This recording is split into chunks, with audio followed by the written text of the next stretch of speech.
Is there one for you as well?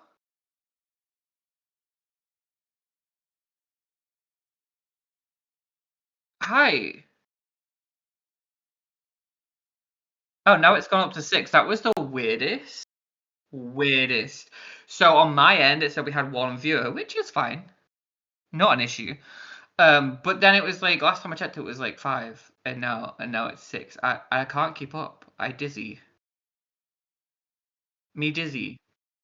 Also, you have your Amazon Prime thing up, and all your apps. So if I was you, I would not have that screen up. You might want to hide that. Don't want to show no personal info. Twitch and its brokenness. How's everybody doing? I know Maria might not be here right now, but it was Maria's birthday yesterday, so happy birthday to Maria. I was in a stream for a little bit yesterday, but then I was dealing with my PlayStation, so I've had a lot of stress this week. This week has been rough.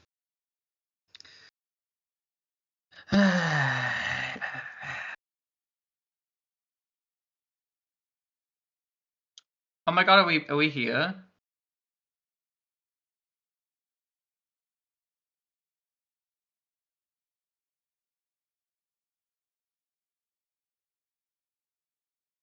Can they not hear you?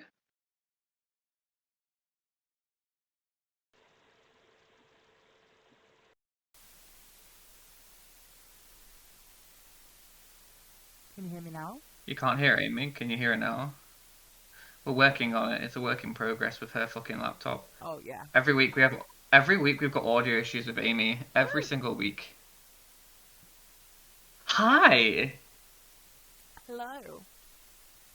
And yeah. How is everybody doing? She's quiet, but I can hear her. Oh, do you want to turn your mic up again like Yep. you did last week? On it.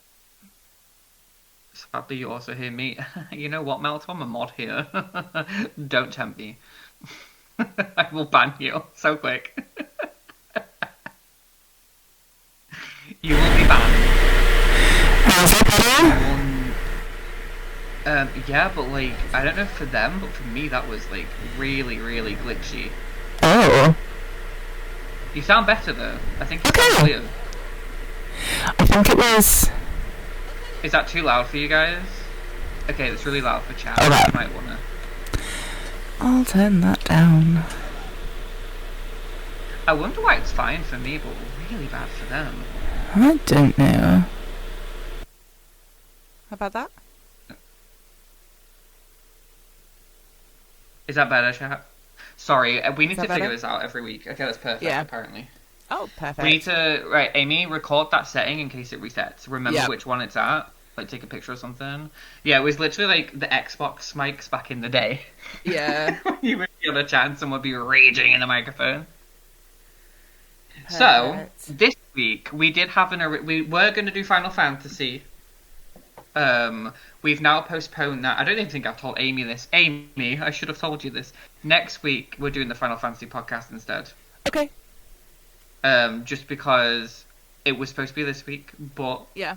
plans didn't align, and the guest that we really, really wanted couldn't make it, and we don't want to do it without them. No. So we have postponed it. Hell yeah. And that will be next week. And this was Cool. Amy's idea this week, actually. So Amy, explain why you chose music this week. Okay. So, a bit of background about me and Jamie. We're both musicians. And we're both writers of music. So I thought it would be interesting because we both write very different music.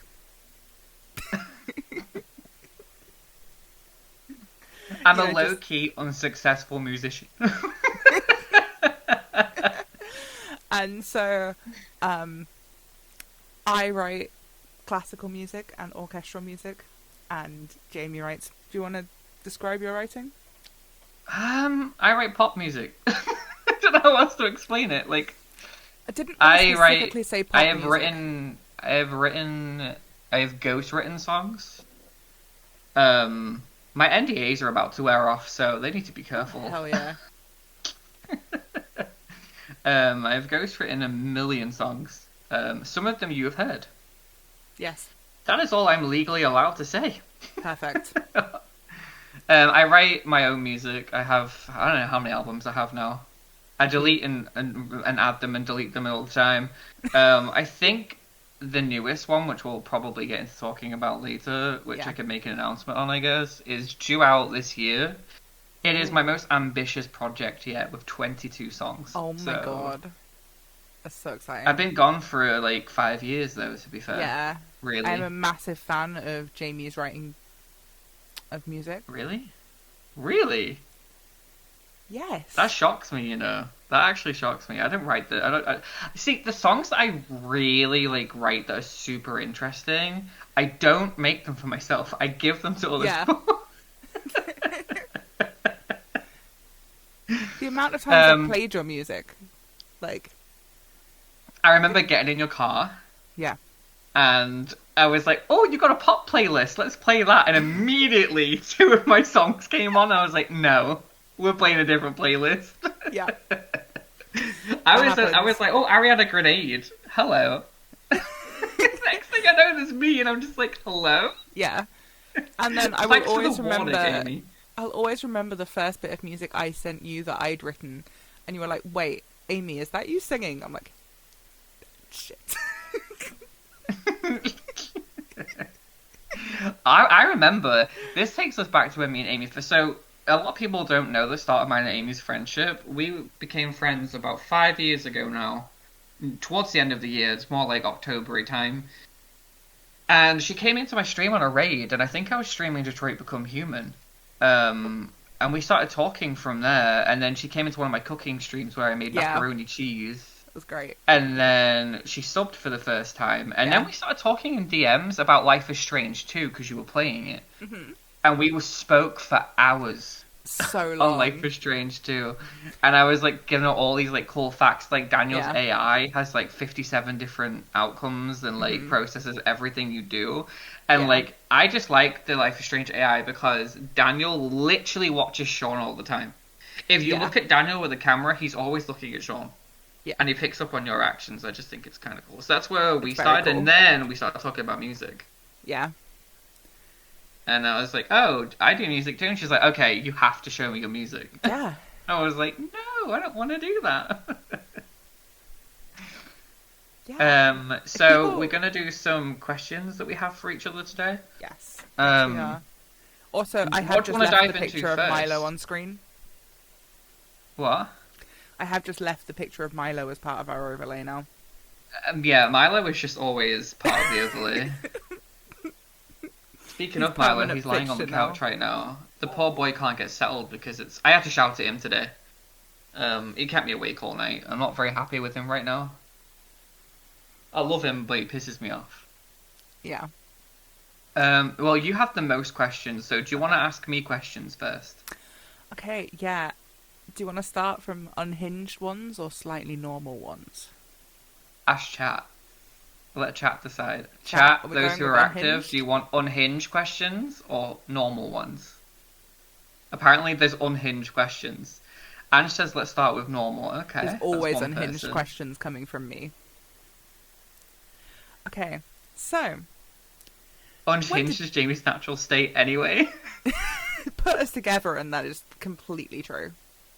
If you have me in a call with you when I've not slept, that's unhinged. It's absolutely hilarious. I turned around the other day and I was like, what is LGBTQIA+? Is that like the premium version of gay? And there's a lot of my quotes that you'll see are not from stream. No, Not from stream at all. no. Anyway, well, it seems like it's a 1-1 decision here, so you get to choose, Amy. Okay, I'm just gonna go with random ones. So, when did you write your Oh, shit. first song? Oh my god. This is so embarrassing. Because I remember. Okay. So.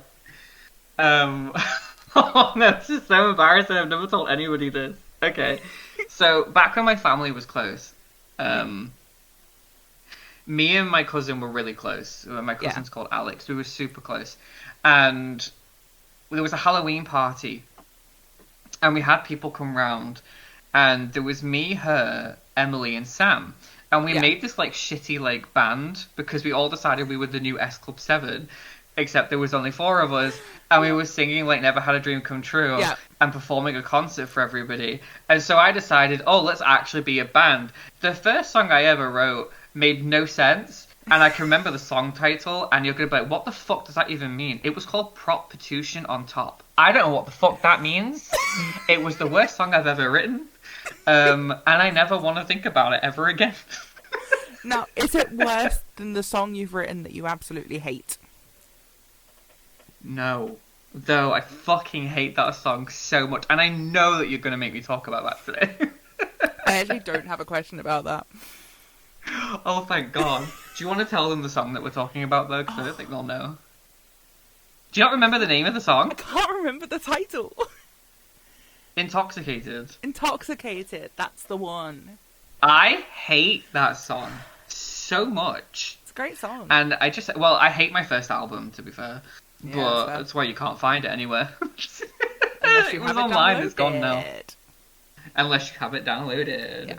I did release an anniversary version of it. Yeah. The first album, but I think I should probably go back and do a Taylor Swift and re-record it. Oh my god, do it.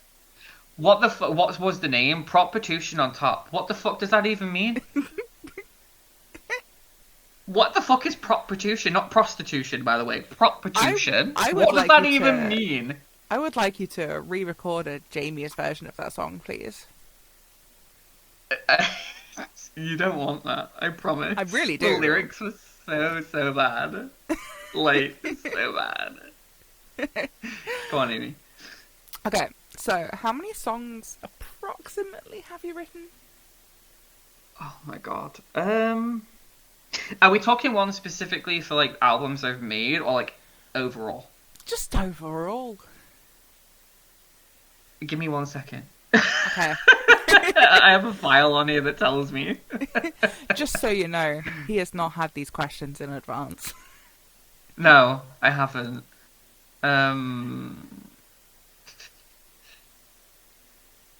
Okay, so from the looks of this, I've written 475 songs. Holy crap. And you That's a lot guys of have only songs. heard probably less than half. Yeah. So I'm just going to stay with your laptop. Time to re-record and put even more hate into that. I don't know. I think I'm at a time in my life now where if I re-recorded it, I wouldn't hate it so much. I just Yeah. remember it was the first song I ever released like on streaming platforms ever, Yeah. and it blew up. And it was Yeah. all my friends were kept singing it to me, and I got so Yeah, sick that of would it. make I you think I hate should, it. you know, like how like your biggest artists, like say Taylor Yeah. Swift or like Beyonce or whoever, they have that one song, right, that you Yeah. know they just hate singing. I think Taylor hates singing "Shake It Off." I genuinely so believe she too. hates it, Yeah. but I think she's having fun with it now. But like Yeah. for the last couple of years, I think she hated it because she stopped performing Yeah. it. But it's because it's all she would sing. It's like it's gonna be the same for Gracie Abrams, who sang "That's So True." Yeah. She's probably sick of singing that already. Yeah. But yeah, about 475. But you've heard less than half. Yes. I have every single song, by the way, on my laptop. Oh my every God. single one. I'm stealing your laptop. Can we get an album dedicated to Milo?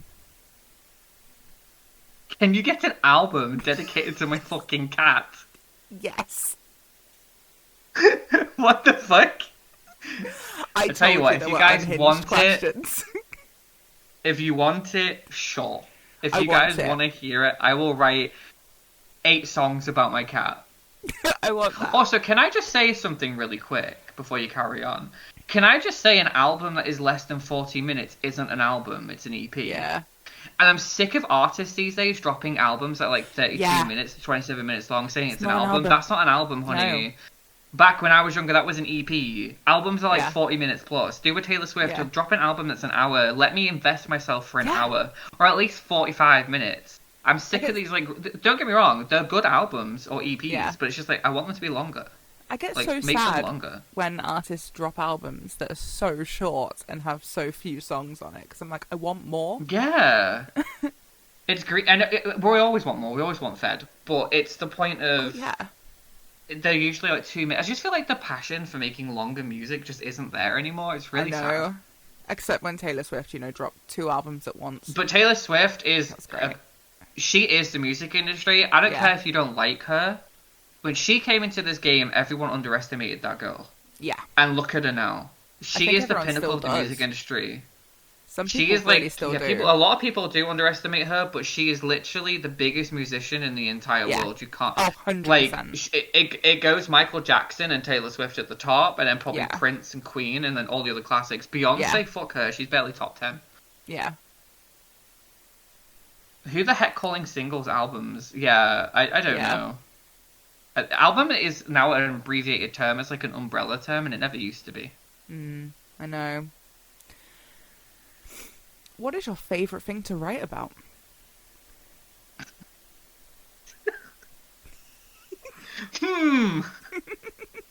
Depression. Valid answer. Depression and heartbreak. The reason why, okay, I'm not. If you listen to my music, there's very rare songs that are love songs, like full-on love songs. I don't write a lot of love songs. But I can tell you right now, there's something really cathartic about writing a sad song, and I think that, sadness is kind of what makes art. Every art that's created on the planet that is a masterpiece has been created from sadness. Yeah. Nobody's ever sat and made a masterpiece from being happy. Nobody. No. Harry Potter, let's not talk about the author, but I'm speaking specifically how that was created during a time of depression and being poor. And then you had, like, what's another big thing? Taylor Swift's latest album. Yeah. It's literally written from depression and wanting to kill herself. Like, this is the thing, it sells. Yeah. Alice in Wonderland was written while someone was tripping on LSD. There is 100%, literally no created piece of art out there that's made from happiness. No. This is the right mood for the current generation. Facts. True. Very, very true. Would you like to write a musical? Yes. What would it be about? I've always wanted to write a musical. What were you going to say? Talking about what? What would it be about, did you say? Yeah. And what kind of style? Are we thinking more in line of Six kind of music, or are we thinking more in line like of a Oliver? concert style, or like a full-on musical? Oh, okay. No, as in like the style of music. Oh, I would say more along the lines of Six, because I think writing comedic songs and not taking things so seriously is hilarious. Yeah. But I'm such a serious writer, so it could be a mixture of both. Yeah. I actually did write the start of a musical about 6 years ago. And it was about a drag queen. A drag queen. And then I changed it, and I actually wrote something about this family. So there's a dad and 2 sons. And one of the sons is, like, chronically sick. Yeah. I'm going to spoil the plot for you, because y'all are never going to see it on stage. And basically I called it The Writer, and it's about the dad who is struggling with writer's block, and one of his sons who's against, like, he doesn't like, he's kind of like a Zac Efron kind of thing, where he didn't like performing until he realised he was good at it. Ended up getting this gig where he was cleaning at a theatre. And this woman that I kind of based his character on, Bette Midler. If you don't know who Bette Midler is, get out of chat. Who doesn't know who that? Who she is an icon. Who Bette Midler is? There's probably a few people, to be fair. If you want examples, Hocus Pocus, Beaches, Wind Beneath My Wings, Cannibal. If you know who she is, you know who she is. Anyway, she's been in loads of shit, but that was just ones I can think of. Yeah. I kind of based the character on her.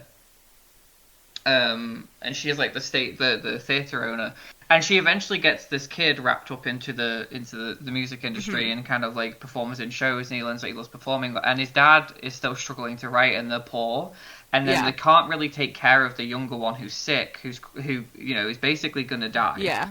The twist is though, throughout the show, the son that is been roped into performing, he starts coughing a lot. And at the end of the show, he's the one that dies, and the younger sibling lives. And so the dad writes a show, and then the book that the dad writes is based on what happened. So you're living the dad's book in real time. That was the idea I had, and if I see that ever get created, I'm marking it now. You stole it from me. We'll copyright it now. Yeah. But that was the idea I had. That's a really I had good it idea. originally as a straight play, and then I made it a musical. Yeah. I That's might a really actually good write idea. it one day and finish it, but I should feel write like it I together. like it. I think it was a good premise. Yeah. And the twist at the end. But then again, now you know the twist, I probably won't ever make. But it was to be That a was good the twist. show. No one's to expect it. You know what I mean? Yeah. So No, I really like that idea. thank you. So, who would be your dream artist to write for? I think I know the answer to this, but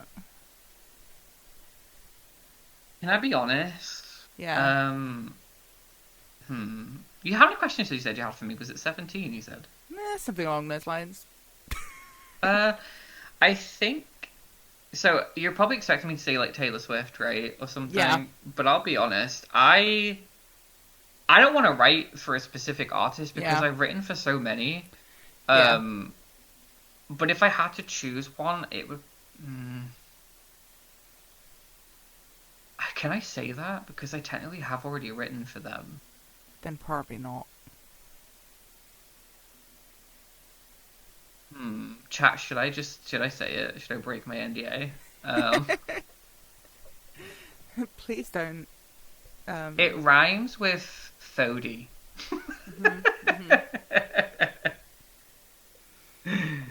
Got you. But yeah, that's no thing. Taylor doesn't need me. You know what I mean? No. Taylor's already amazing. She is. But anyone who isn't a writer, I'd love to work with. But if Yeah. we're going like big dream aspirations, I really, really, really want to write for. I don't want to say because I can't say because Okay. it's in the works, so I can't Okay. really say. But not Taylor Swift. Okay, cool. How do you think your writing process has evolved over the years? Okay, so when I first started making music, I used to write to track. So Yeah. I would have the track built, and then I would write to the beat of the track. Yeah. I have found that to be a valuable waste of time. Yes. I now write differently. I write lyrics first, Mm-hmm. and then I have a melody in my head. So I Yeah. write to the melody, but I then sit with a guitar and I play it, or something, or a piano. Yeah. But I used to just like have like a producer or someone build a track for me, and then I would like listen to it and I'd write from it, or we'd rip one from YouTube. TV. Yeah. Back in the day when you could do that, Yes. and I would write to the track. But honestly, I don't do that anymore. So No. my process is write the lyrics first, Yeah. then build the song around what I'm writing for. Yeah. I think that's the best way to do it. It is. It's the more constructive way of doing it because Yeah. it gives you more room to play. If the track is already built, you can't really play too much. No. You can with the lyrics, but you can't with the track. You can't be as Um, creative. It took me like 2 albums to do that though. Yeah. There's one of my albums which it was 2016 I think. I had this producer on it called Stuart Hayton. Yeah. But he put my music on Yeah. Tidal. I don't know if you've heard of Tidal. It's like a streaming service that Jay-Z and Beyonce made.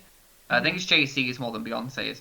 And I never gave him permission to put it on Tidal. I was like, I just want it on Yeah. Spotify or iTunes. I don't want it on any Yeah. other streaming platform. It's on Amazon, it's on Tidal, and like none of them. He put it on everything without telling me, and he was getting money from it and not giving me my Yeah. share because I didn't even know until a year Yeah. later that he put them on other streaming services. Yeah.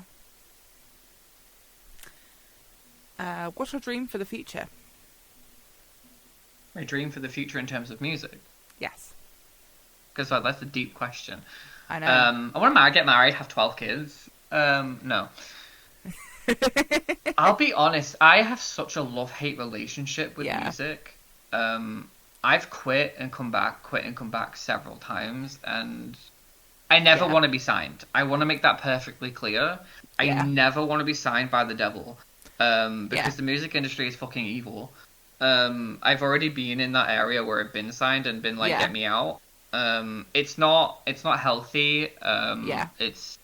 I think Taylor's making it more positive with like breaking Yeah. the norms. Oh, definitely. But my dream for music in the future is probably to write for other people and get the credit for it that I deserve, rather than not be Yes. credited on songs that get, Yeah. many streams and I don't get credited for it. You should. Um, So you should get the credit for it. And then my dream for every artist in the future is to own their own fucking music without having to such a buy good it one. back. Watch Yeah. Phantom of the Paradise as a kid. That made me scared of the music. It's fucking. Listen to me. If you're a singer and you've got amazing talent and you have a label reach out to you, don't fucking sign with them, okay? The music industry is fucking evil. Yeah. Don't hurt yourself. Yeah. They entice you with the money and then they don't stick to. You know who Danny Harmer is? I don't know if anyone Yes. here knows Tracy Beaker. It's a I very do. British thing. She got a record deal. Oh. And they lied to her. They were like, you'll be involved in the music, you can write your own songs, you can do everything that you want to do, you're in control. They signed her, wrote songs for her already, made her Of course. record them, and reminded her every day how fat she is, and that she needs to lose weight. No. And that's why she just didn't care about her music career Well, in the end, yeah. and she never dropped her album because she wanted out Yeah. of the...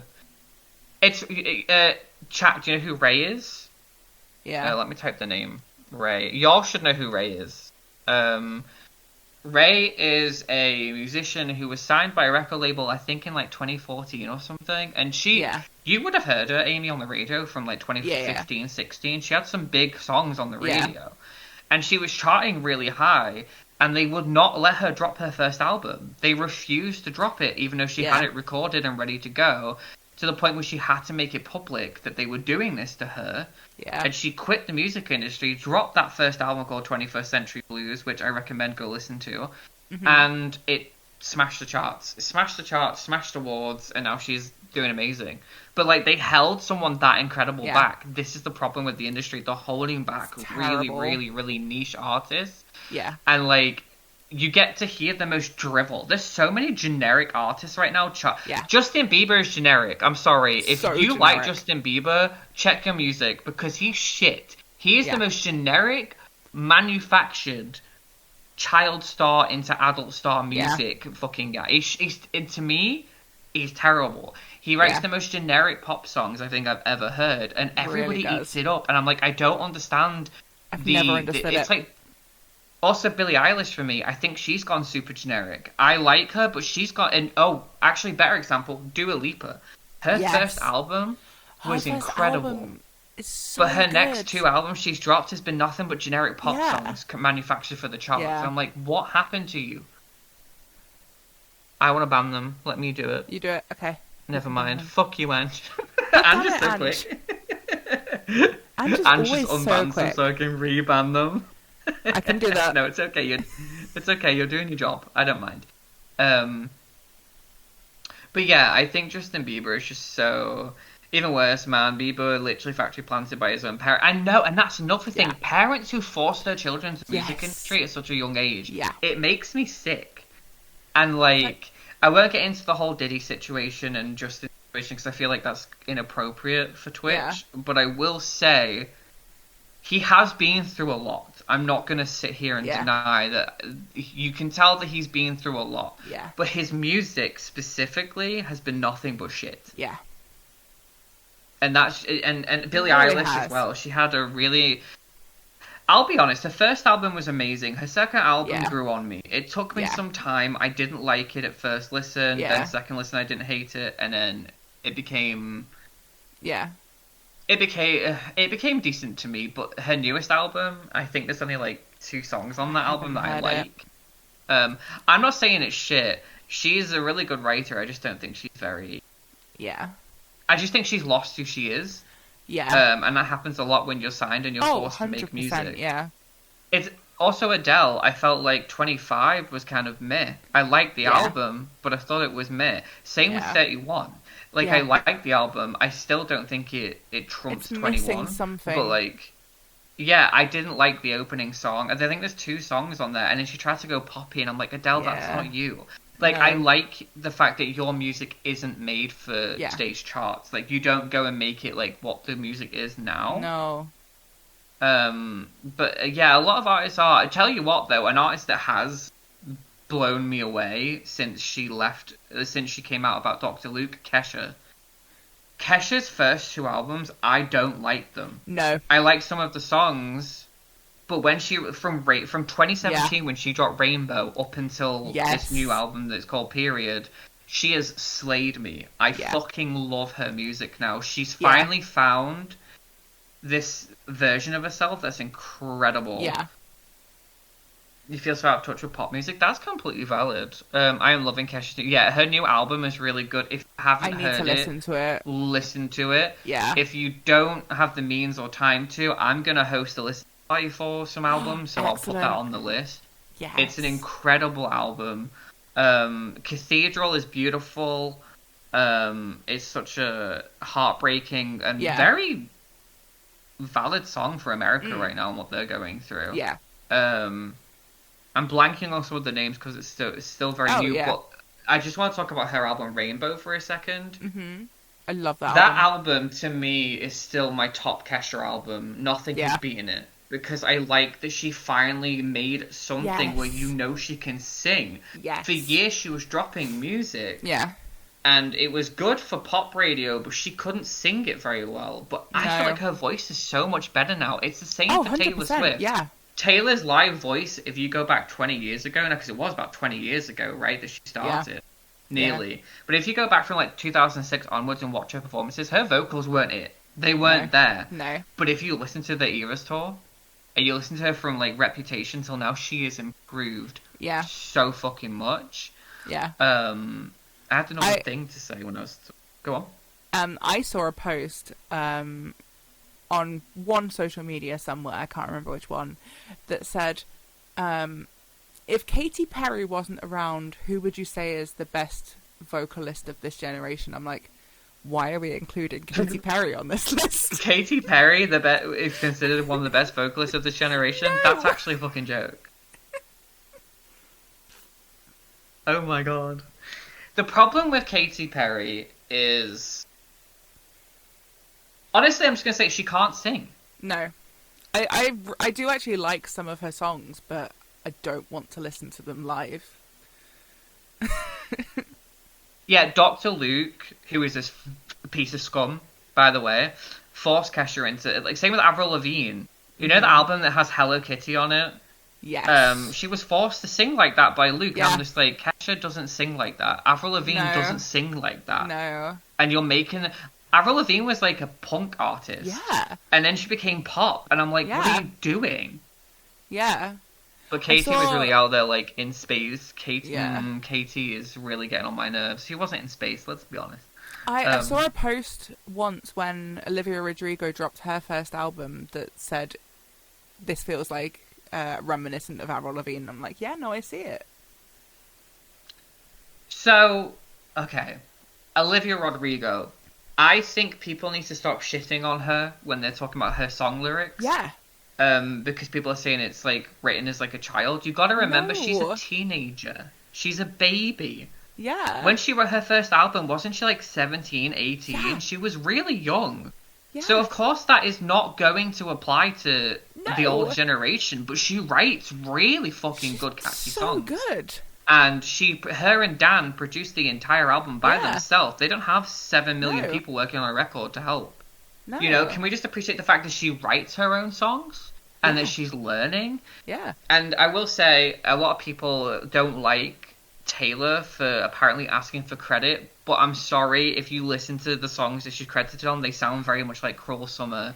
Yeah. And there's another song. There's a lot of songs on her first album that are very reminiscent of yeah. like Paramore and Taylor Swift songs. Yeah. It's very clear that this is where it's come from. Yeah. And Taylor never asked for credit. Olivia gave her the credit because Yeah.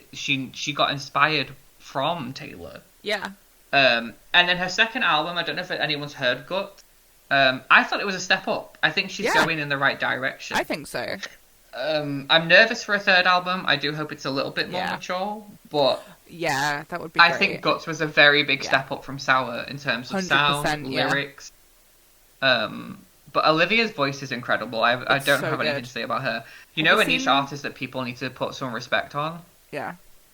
Lily Allen. I love her. Yeah, people are saying a lot about Yeah. Taylor and Olivia. Speaking of Lily Allen, does anyone in here know who she is? I'm going to Really? assume that Americans might not really know her, though. She's a very big artist in the UK. She kind of... she wrote a song called Hard Out Here, which was that's a back great released song. in 2013. It's about misogyny, but she was very ahead of her time. Yeah. And a lot of people have given her a lot of shit back in the day for being too outspoken as a Yeah. woman. But now people are starting to come to terms with the fact that, Yeah. maybe we shouldn't have chased her off. Her last album was released in 2018. It was called No Shame. That And- was really good. I loved her No Shame. I just Yeah. loved her. Yeah. To be honest, I think her albums are so beautifully Mm-hmm. crafted, and I think people need to put a little bit more respect on her Yeah. name for the fact that she did change the British music Yeah. industry when she came in. Yeah. A You lot should of people are like, put, but she's not a chav background, she's posh, but that doesn't Yeah. matter. She's playing a character. Yeah. You should put that. What were you gonna say, Amy? You should put that song as your song of the day in the Discord. Which one? Hard Out Here. Yeah. Okay, I'll tell you what. I'll put it up and I'll put it in chat as well, so you guys Yeah. can listen to it. It's a great song. Jamie sang She it also in wrote the car Smile. many I know times. America knows Smile because it was on Yeah. Glee. She wrote a song called Fuck You, which is really good for Donald Trump if you feel like it. Yeah. Hard Out Here. Here it is. Copy link to song. So I'll post it in chat for those who want to hear the Hard Out Here, and I'll post it as my song of the day. Thank you for reminding me that I have song of the day, You are because I welcome. don't think I've posted in there for a hot minute. No. There we go. Anyway, what were you gonna say? I was going to say in regards to Olivia Rodrigo, have you heard the video of her when she was literally 10 years old and sounds incredible? No. There's a video of I've got to her. be honest, I didn't know Olivia until she did High School Musical, the musical, the series. Yeah. And then I heard that a lot of the songs that she sings in that, she wrote. Yeah.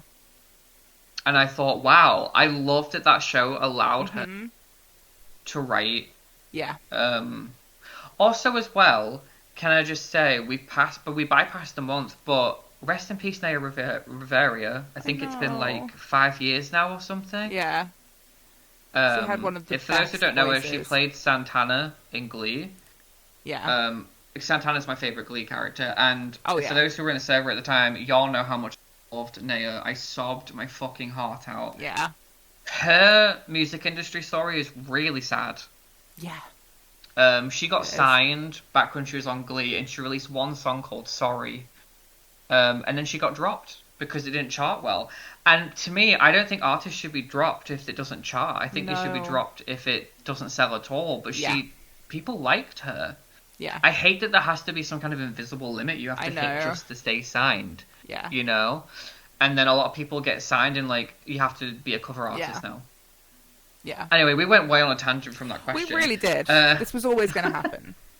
But it's a podcast, so what were you expecting? Exactly. Go on, go ahead, you can ask Um, your next question. So, how many songs? What's the balance of your songs that are based on like your actual life or other situations?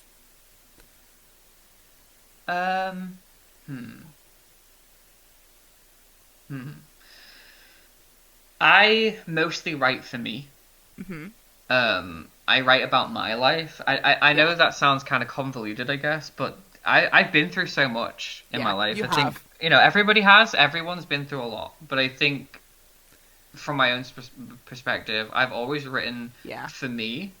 I've never written about anybody else. However, Yeah. there are a song I wrote called Hide, love which that I think song. I've referenced before.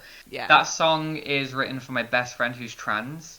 And I got to, and there's another song called Honest, which was, Yes. I wrote those two songs together because my best friend Sky, who I met as a male, transitioned into a female, Yeah. and they let me read their diary.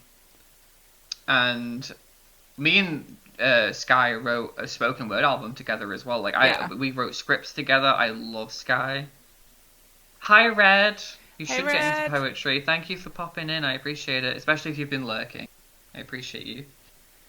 Sending you love, by the way. I know it's been rough Hell for you yeah. at the moment. And same with Ange, especially Yes. Ange. All the love for Ange. Yeah.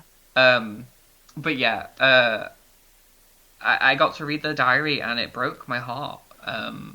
Because I of bet. the things that I read, Yeah. and I never intended to release No. Honest and Hide as Yeah. songs. I made them for Sky, Yeah.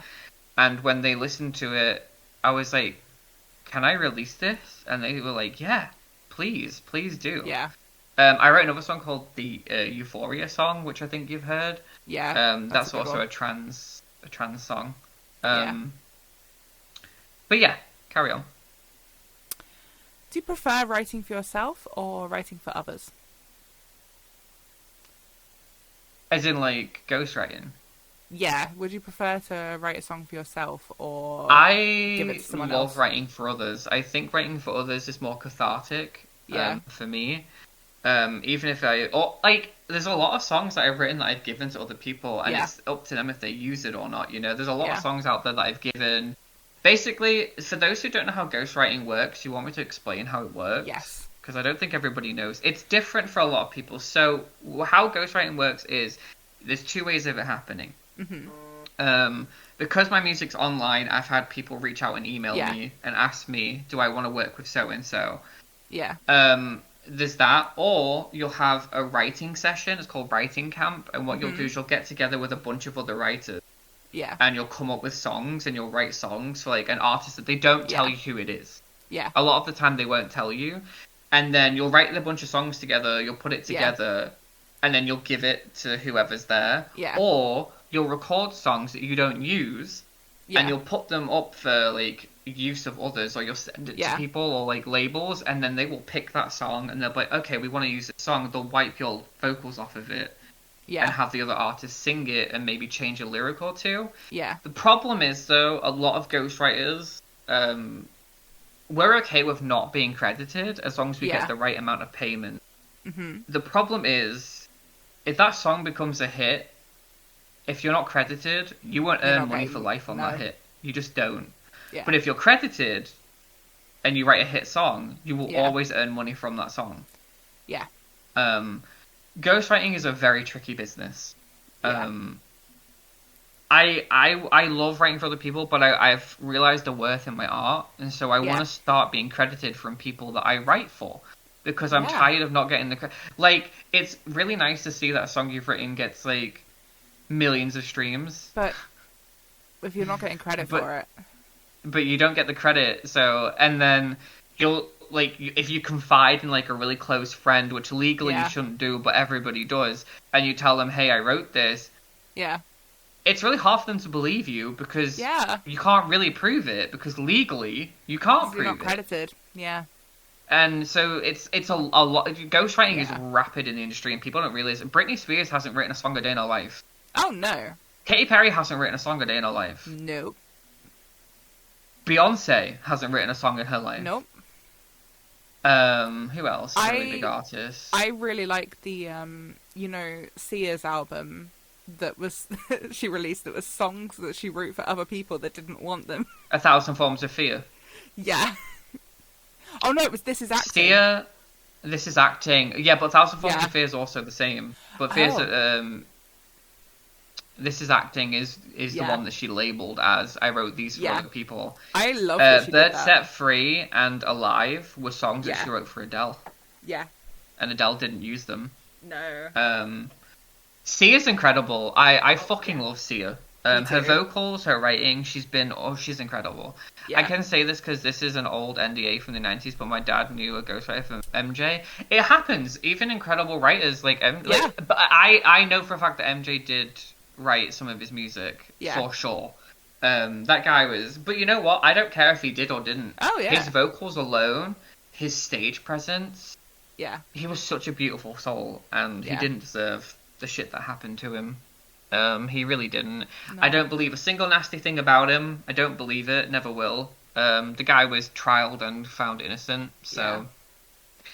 and then you've got people like James Charles who openly admit that they've done it and still have a fan base. So we live in a very backwards generation. Anyway, the reason I bring James Charles up, he sings for some reason. I don't know why he sings now. He's brought out songs.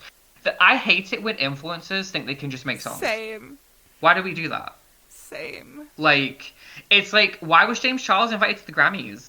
Or, like, the AMAs? Why are you here? Yeah. He sings? Yeah, he does. He's brought, like, written songs.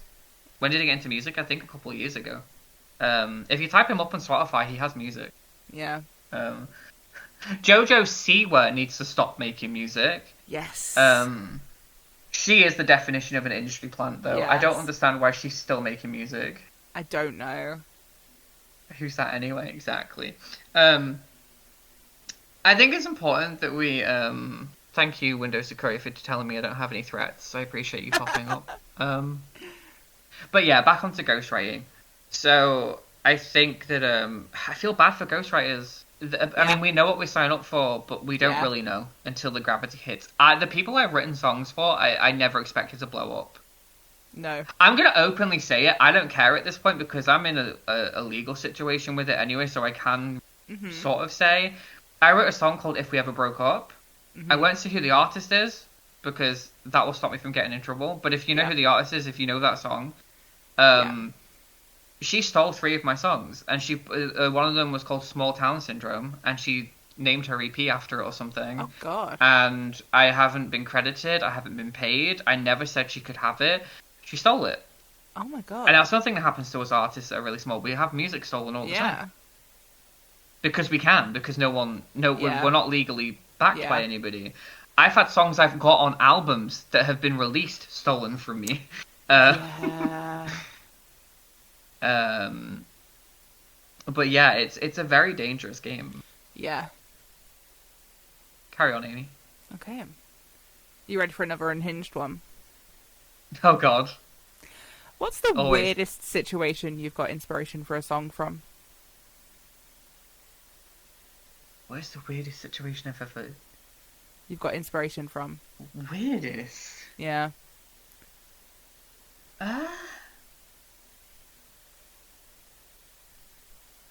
That's a very tricky one. Yeah. Because I don't really think I've ever had a situation where it's been super weird that I've written a song from it. Exactly, Ange. Exactly like that. Sound of a leaking faucet. Yeah. Someone on I did my master's degree with wrote their final project, which was an album, only using sounds they made from their kitchen. You told me that. I think you showed me it, right? I don't think I've heard it, but yeah. Oh, I know you showed me one of your friends. I thought it might have been them. I thought Honestly, that that was question's... genius. Yeah. If you want about, like, what's the weirdest sound I might have used in a song, I can answer that. But a weirdest situation, I don't really have an answer Just for. like- But if we just like reverted the question to what's the Walking weirdest down the sound I put in a street. song, Oh, that also works, yeah. I once added to a song me tying my shoelace. Oh my god. That's amazing. It hasn't heard the light of day, but it was definitely me trying something. And then I did also record a song of me sleep talking in my sleep. Oh my god.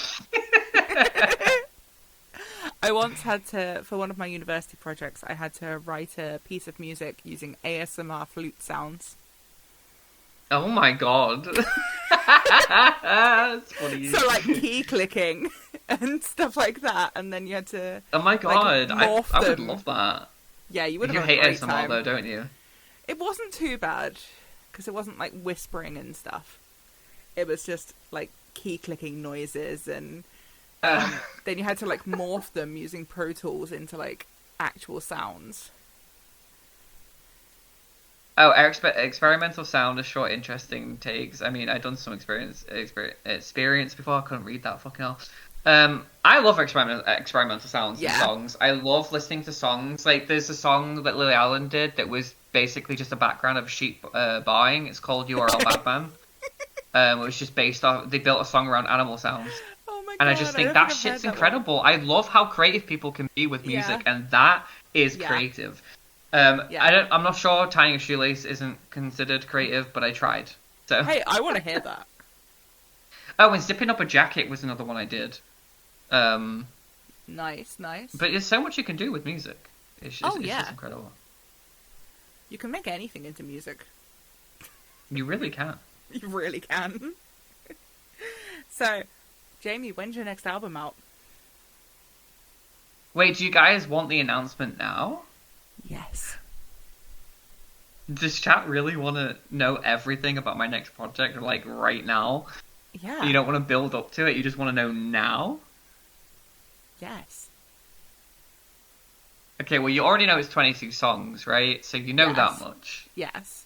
I promise you as well, these 22 songs, none of you have heard before. This isn't recycled shit Excellent. that I put on an album. This is brand new. Oh my God. Took me 5 years to put it together. So, okay, my next album, I can't tell you when it's coming out, That's okay. so I can't give you a release date yet. Yeah. It is going to be this year. Excellent. It will be before the end of the year. The album is called Fast and Furious, though. Ooh. It took me 5 years to put this album together. Yeah. There is a lot of happy songs on there. There's also sad songs Oh. on there. I've written songs for my partner that are on there. Aw. And I believe there's at least 2 tracks on there that are about my brother's passing. So it's Aw. kind of called Fast and Furious because the album's going to give you whiplash emotionally when you listen to it. And I was like, I don't want to call it whiplash. Yeah. So Fast and Furious sounds a little bit Yeah. more enticing. Yeah. So if you're like if you that. want something emotional, it will be a pre-sale thing. So if you want a pre-sale link when it's available, I will DM you it and you can pre-order it. I Send it only straight put my to me. music on Bandcamp now. I don't put it on any streaming Yeah. platforms. So it will only be on Bandcamp. But yeah, Yeah. that's. I didn't want to announce that yet.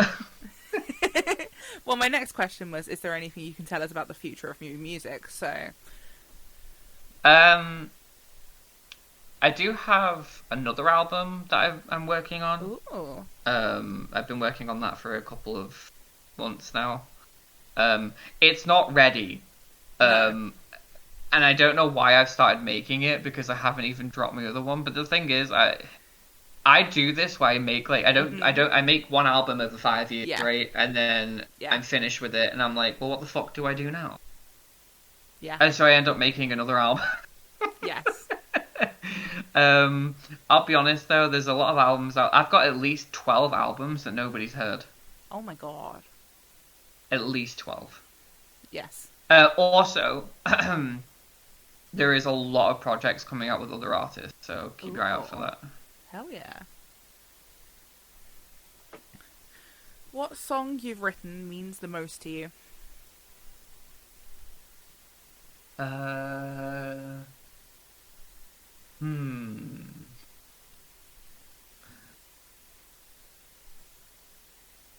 my god.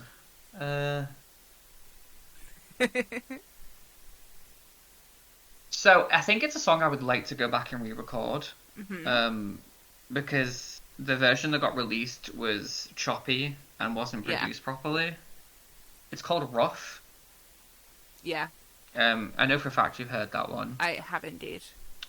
But I really like the song Stay as well, because my vocals love on that that song song. are really, really good. Yeah.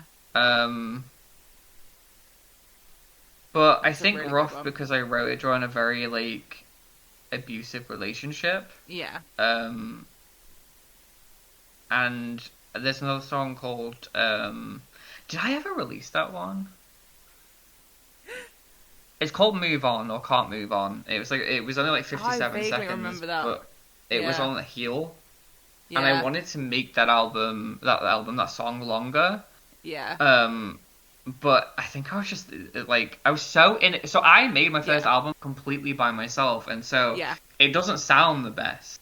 Yeah. But yeah, Can't Move On and Rough would probably, and then I say Stay because and then there's another song that you haven't heard, Oh. which is called The Last Thing I Said Was I Love You, and that was about Aw. my brother. Aw. But I don't think I'll ever release that, I'll be honest. That's yeah. That's just really personal. What instrument do you wish you could play?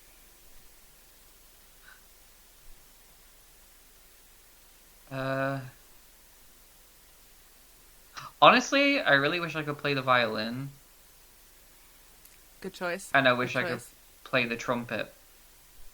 Because why fucking not? Exactly. And flute. But I don't know if I'd be able to do flute, to be I'll teach honest. you. I took flute lessons when I was a kid, and I mostly just stuck it up my nose and blew on it because I thought it was funny. I'll teach you. But you know, what's that one instrument called? Shit. It's like a small one, it's got little tubes on it, and you blow into it. What's it called? Peter Pan has one. Do you know what I'm talking about? Or am I crazy? It's like there's like lots of different tubes together, and you blow in, they make different sounds, but it's very small in your hand. Ocarina. I don't fucking know what the name of it is called. I want to play that anyways. Oh, excellent. Everyone's gonna start googling Peter Pan now. It's either a Just to see panpipe what- or an ocarina. Wait, should I Google what instrument he Yeah. plays? Google it. What instrument does Peter Pan play in the 2003 movie? I just remembered the other day that It's called a pan flute. The pan flute is featured Pan flute, prominently in the film yeah. score and used to create a magical and musical atmosphere. I want to Yeah. play the pan flute. So There we go. I have a really I have a story about pan flutes. On my first week of uni, we had to part of our music history was learning about different cultures of music, and we had to play the panpipes, which is the same as pan flute. And for some reason, we ended up parading around the campus in a line of about 40 or 50 of us, all playing panpipes. And just confusing That would be the my lives worst out of- nightmare. Yeah. You know, the person in your family doesn't play an instrument. It's not for everyone. No. There's a lot of music. Like, listen, I will say this, and I think it's unfair to say that a lot of people that are singers don't get called musicians because they don't play an instrument, and I just think that's false because It your is. voice is an Yeah. instrument, Yeah. and I think that even if you just sing, that's good Yeah. enough. Oh, yeah. I think we should credit that a lot. Yeah. Singing is a lot harder than playing a lot of instruments because Yeah. there's a lot more risk involved with Oh, singing. yeah. Yeah. I've already had one vocal surgery, Yeah. and I have vocal cord syndrome, so I have Yeah. a lot of issues with my singing voice. Yeah, if you don't get singing It still technique comes out right- stunning though, so hashtag Oh, yeah. slay. If you don't get singing technique right, you can permanently damage your vocal cords. The problem is though, a lot of people sing from their throat. Yeah. You're supposed to sing from your diaphragm. Yes. And the problem is, if people aren't, that's musical theatre trained though. There's a lot of artists out there that sing from their throat, Yeah. and that's why they end up with Yeah. vocal. Like, it's the reason why Adele ended up sick, I Yeah. think, because Adele sang from her throat. Yeah. Don't sing from your throat. No. Sing from your diaphragm. If it's hurting, that's good. It's Yeah. supposed to hurt. Yes. But you can have a build that head strength up voice. to the point where it doesn't Yeah. hurt. You have a head voice and you have a chest voice. Your throat is not included. No. I guess I am guilty of whisper singing. I don't like whisper sing. Like, if I listen to music, I don't lip sync. I just like sing along. But Yeah. you can hear me whisper singing, which isn't Yeah. good for your throat. But I don't really care. I think that's a lot or less risk than singing out of tune. 100%. Yeah. But there's a lot of things that probably, like, if you're not Yeah. musically trained, this is an issue that people face. Mhm. There's a lot of people that try belting and just assume it means shouting. Like, no. Yeah, there's a lot of singers out there who like I've seen on TikTok and be like, "Oh, you're really good." I'm like, they're not. They're No. shouting. No. Anyone who's That's- actually trained in music can immediately tell when they are doing something damaging. Yeah. Like, I'm I'll not tell a you right trained singer. now, I have a lot of issues with Beyonce as an artist, but Same. she can sing. Mhm. I will say she can sing, but you can tell she sings from her diaphragm. She don't sing from her Yeah. throat because the way that she belts notes is Yeah. very natural. Yeah. And you can tell that it's coming from the diaphragm. Yeah. You can tell when it's a throat one because a lot of it is strained. If they strain their vocals, they're not singing from the diaphragm. No. And they're also singing in a register that they probably shouldn't be singing in. Yes. So you have to probably either take it down a key. But Amy, you have a beautiful voice, Shush. says Ange. Still I not haven't trained. heard you sing in a long time. No, you haven't. When me and Amy and AJ get together, we sing in the car. So I remember. Wait, should I tell this story? I think I should. Go for it. So I think it was like, was it a few years ago now? It was just me and you.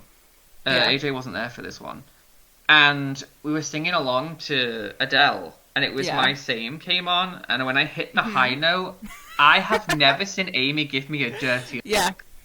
Yeah. Amy looked at me, and I was like, and then when I stopped singing, I was like, why did you give me such a dirty look? She was like, how the fuck did you hit that note? I'm like, I don't know. Because you could tell I harmonized with her because it was very Yeah. in. You know when you Yeah. harmonize with a song when it's I can't explain. It's like this weird sound and Yeah, feeling. no. Like you've hit Yeah. it. It resonates. It was and I've never sang like out like that before, so I don't know where Yeah. that came from. And then she just looked and I was like, why are you looking at me like that? What did I do? I was like, did I sing that really badly? And she's like, no. I'm pissed off and jealous that you hit that note. And Yeah. I'm like, I don't know. I think it was a one-time thing. I don't think I can do that again. I still maintain that if I have to drop out of my choir concerts, I'm calling you as a substitute because I'm pretty sure you can sing my soprano part. There's another song that... Go on. I sing top soprano and I'm fairly certain you could sub for me. Probably. Yeah. Probably.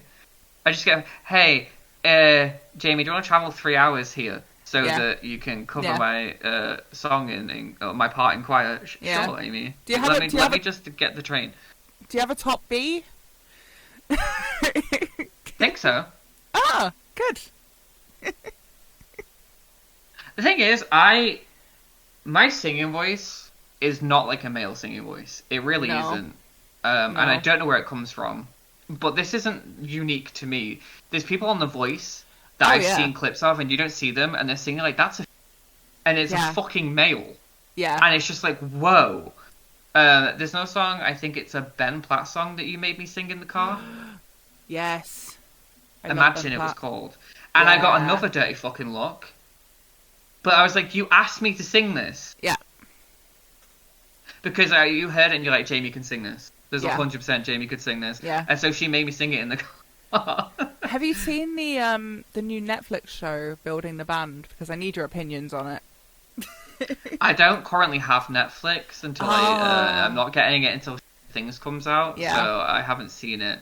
I'm literally saving my pennies for November Yeah. because I want to watch Stranger Things. Building Yeah. the Band it's called, apparently. And Yeah. you'll have to send me YouTube clips of it if there's any, and I'll I make will, pictures yeah. It's basically where they while we're on chose this their subject- bands. Go on. They chose their bands without seeing the people. They just listen to like the They voices just and listen to their instruments. voices. Yeah. It's a bit cheesy, I like but that it's- though because a lot yeah. of people don't get opportunities for the way that they look. There That's why I was like one- the voice because it isn't based on Yeah. how they look.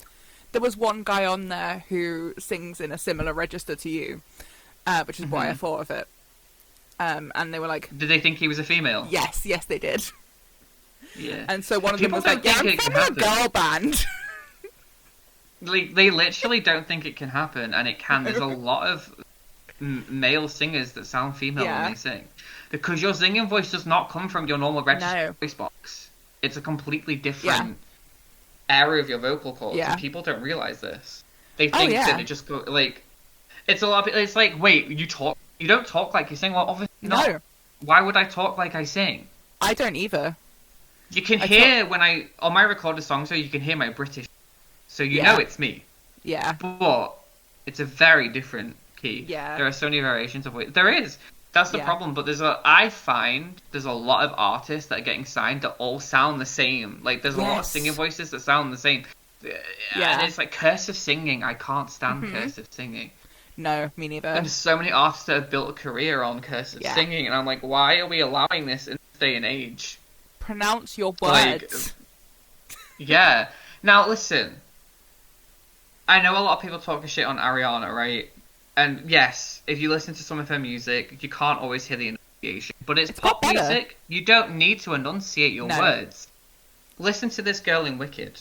Yeah. Listen to her on her new album. Yeah. She is so much better with enunciating her words. Yeah. And I will not listen to anyone tell me that her pop music is generic. I feel like It's with not. Ariana, it's very much a style choice rather than something that she just I will say, I was tired subconsciously of hearing her does. sing over trap music. Yeah. I was tired of her singing over trap beats. Yeah. Like, her first and second album. So, what was her first album called? Was it Yours Truly? I think it was Yours Truly, wasn't it? That album was good Mm. for someone who just came off of a Nickelodeon Yeah. show. Yes. And then her second album was called. I liked her second album. Was Which it My one was Everything? Dangerous Woman? That was her third album. Okay, cool. That was when Let me I Google it. got into her music. Dangerous Woman. This is what I was getting to. So if I search her up now, sorry, chat, give me. So we look at her discography. I remember you were shocked that I even knew that album. What, Dangerous Woman? Yeah. Yeah, I was shocked because it didn't seem like your kind of music. So the first album was Yours Truly, then it was My Everything. Mhm. I My really like Everything My was Everything as well. amazing. Yeah. I know it spawned like Problem and Break Yeah. Free and Bang Bang, but like those songs weren't really what appealed to me. Yeah. They're good, but the most popular songs on the album I wasn't really keen on. I liked Yeah. the ones that weren't so popular. Yeah. But then when Dangerous Woman came out, I was fucking blown away. Uh-huh. I still maintain to this day that's one of her best records. Yes, I think so. I love that It's album the most so much. cohesive out of her records. Yes, it is. And then what came out after that? I didn't like Sweetener at first. No. Now the problem with Sweetener that I think people need to resonate with is when Sweetener came out, that was 2018. Yeah. I didn't resonate with Sweetener until I lost my brother in 2019, Yeah. and when I listened back to Sweetener, you need to go through something super tragic Yeah. to understand where Sweetener was coming from, Yeah. because it is a very lost grief album, and that came out after Manchester, so that's why her God, head was yeah. all over the place. So once you have the trauma, if you don't have trauma, the album isn't for you. Trauma. But like, if you've gone through any recent kind of trauma, Sweetener is your album. Yeah. And without saying too much, I would listen to Sweetener. I think it will really help you with everything that's gone on lately. Yeah. I think there's some songs that you don't necessarily will resonate with, but there's quite a lot that will help on there, I think. So I'd recommend. I'm prescribing you that album as a for my Yes. psychology brain. Yes. Then Thank You Next came out, and that album was Yeah. amazing. Yeah. I do think there's some skips on that album. It's not my fully loved album, but I think it's Yeah. good. I'm being called right now. Oh. Just who's I will stick calling it to me? be right Whose back. number is that? No, it's okay. I'm not answering the Okay. phone. Ring me. I'm working right now. It's You're called me. working. It's all good. Oh. Well, I am technically. Yeah. I'm not skipping out on stream for drama. No. And then Positions. I liked Positions, but then that one you've sung in I my can't- car. Yeah, I like Positions. I like 34-35. Wink. Wink. And then Eternal Sunshine, I was kind of meh about, but when I gave it another listen, I was like, this is the Ariana that we needed. Yeah. We needed we can hear every word she's Yeah. singing. And Anyway. How on, Amy. excited are we for Wicked Part 2? I have opinions. Okay. So listen. Yeah. I was gonna say this is the musical episode, but our guest is still not got back to me with Yep. their fucking rota, Daniel. I liked Wicked. I had a great time watching it. Yeah. My issue is I'm not keen on what's her name that plays Elphaba? Yeah. What's her name? Cynthia Erivo. Cynthia? Cynthia? Yeah, not the biggest fan of her No. personally. I think she's very bitchy. Yeah. Not my cup of tea. Now, I don't like that they split it into two parts. I don't think it was necessary because the Yeah. musical is only like 2 hours, so they could have put that in Yeah. a movie. They're Yeah. just dragging it out for the money. I've heard Yeah. that they want to make a third film. Don't really want that. No. I know they've written an original song, 2 original songs for Yeah. the next installment. I think a lot of people don't realize that the second part of Wicked is not as good as the first part, and a lot of people I will really not like some of understand the that. songs in part 2. Yes, but it's not as good as it's not as solid as the first Yeah. half of the musical. It just isn't. That's just Yeah. fact. All the best Yeah. songs are at the beginning, and then the second half is kind of reprises and songs that you've already heard, and then Yeah. no, I'm not saying part 2 is shit. I'm just Oh, saying no. that it's not really made Yeah. for a film audience. Yeah. So I understand why it's how to explain it. I understand why it's been split into 2. I just wish they didn't Yeah. do it. Yeah. There's a lot of rumors that Taylor Swift is playing Dorothy, and I don't know where the fuck that came from. Dorothy's 12. I think it's just from like the trailer, and people are just it's a rumor. I don't know why this is a rumor. Yeah. I was told it was the girl that played Matilda. I heard that too. I know you're saying that came from Karma, but like, do you mean the music video to Karma with Ice Spice? Because I just pretend that doesn't exist because that song is fucking terrible with Ice Spice in it. It's better on its own. Yes, it is. Ice Spice ruined that song. Yes. Yeah, facts. Yeah, facts. I hate Ice Spice. Terrible artist. Same.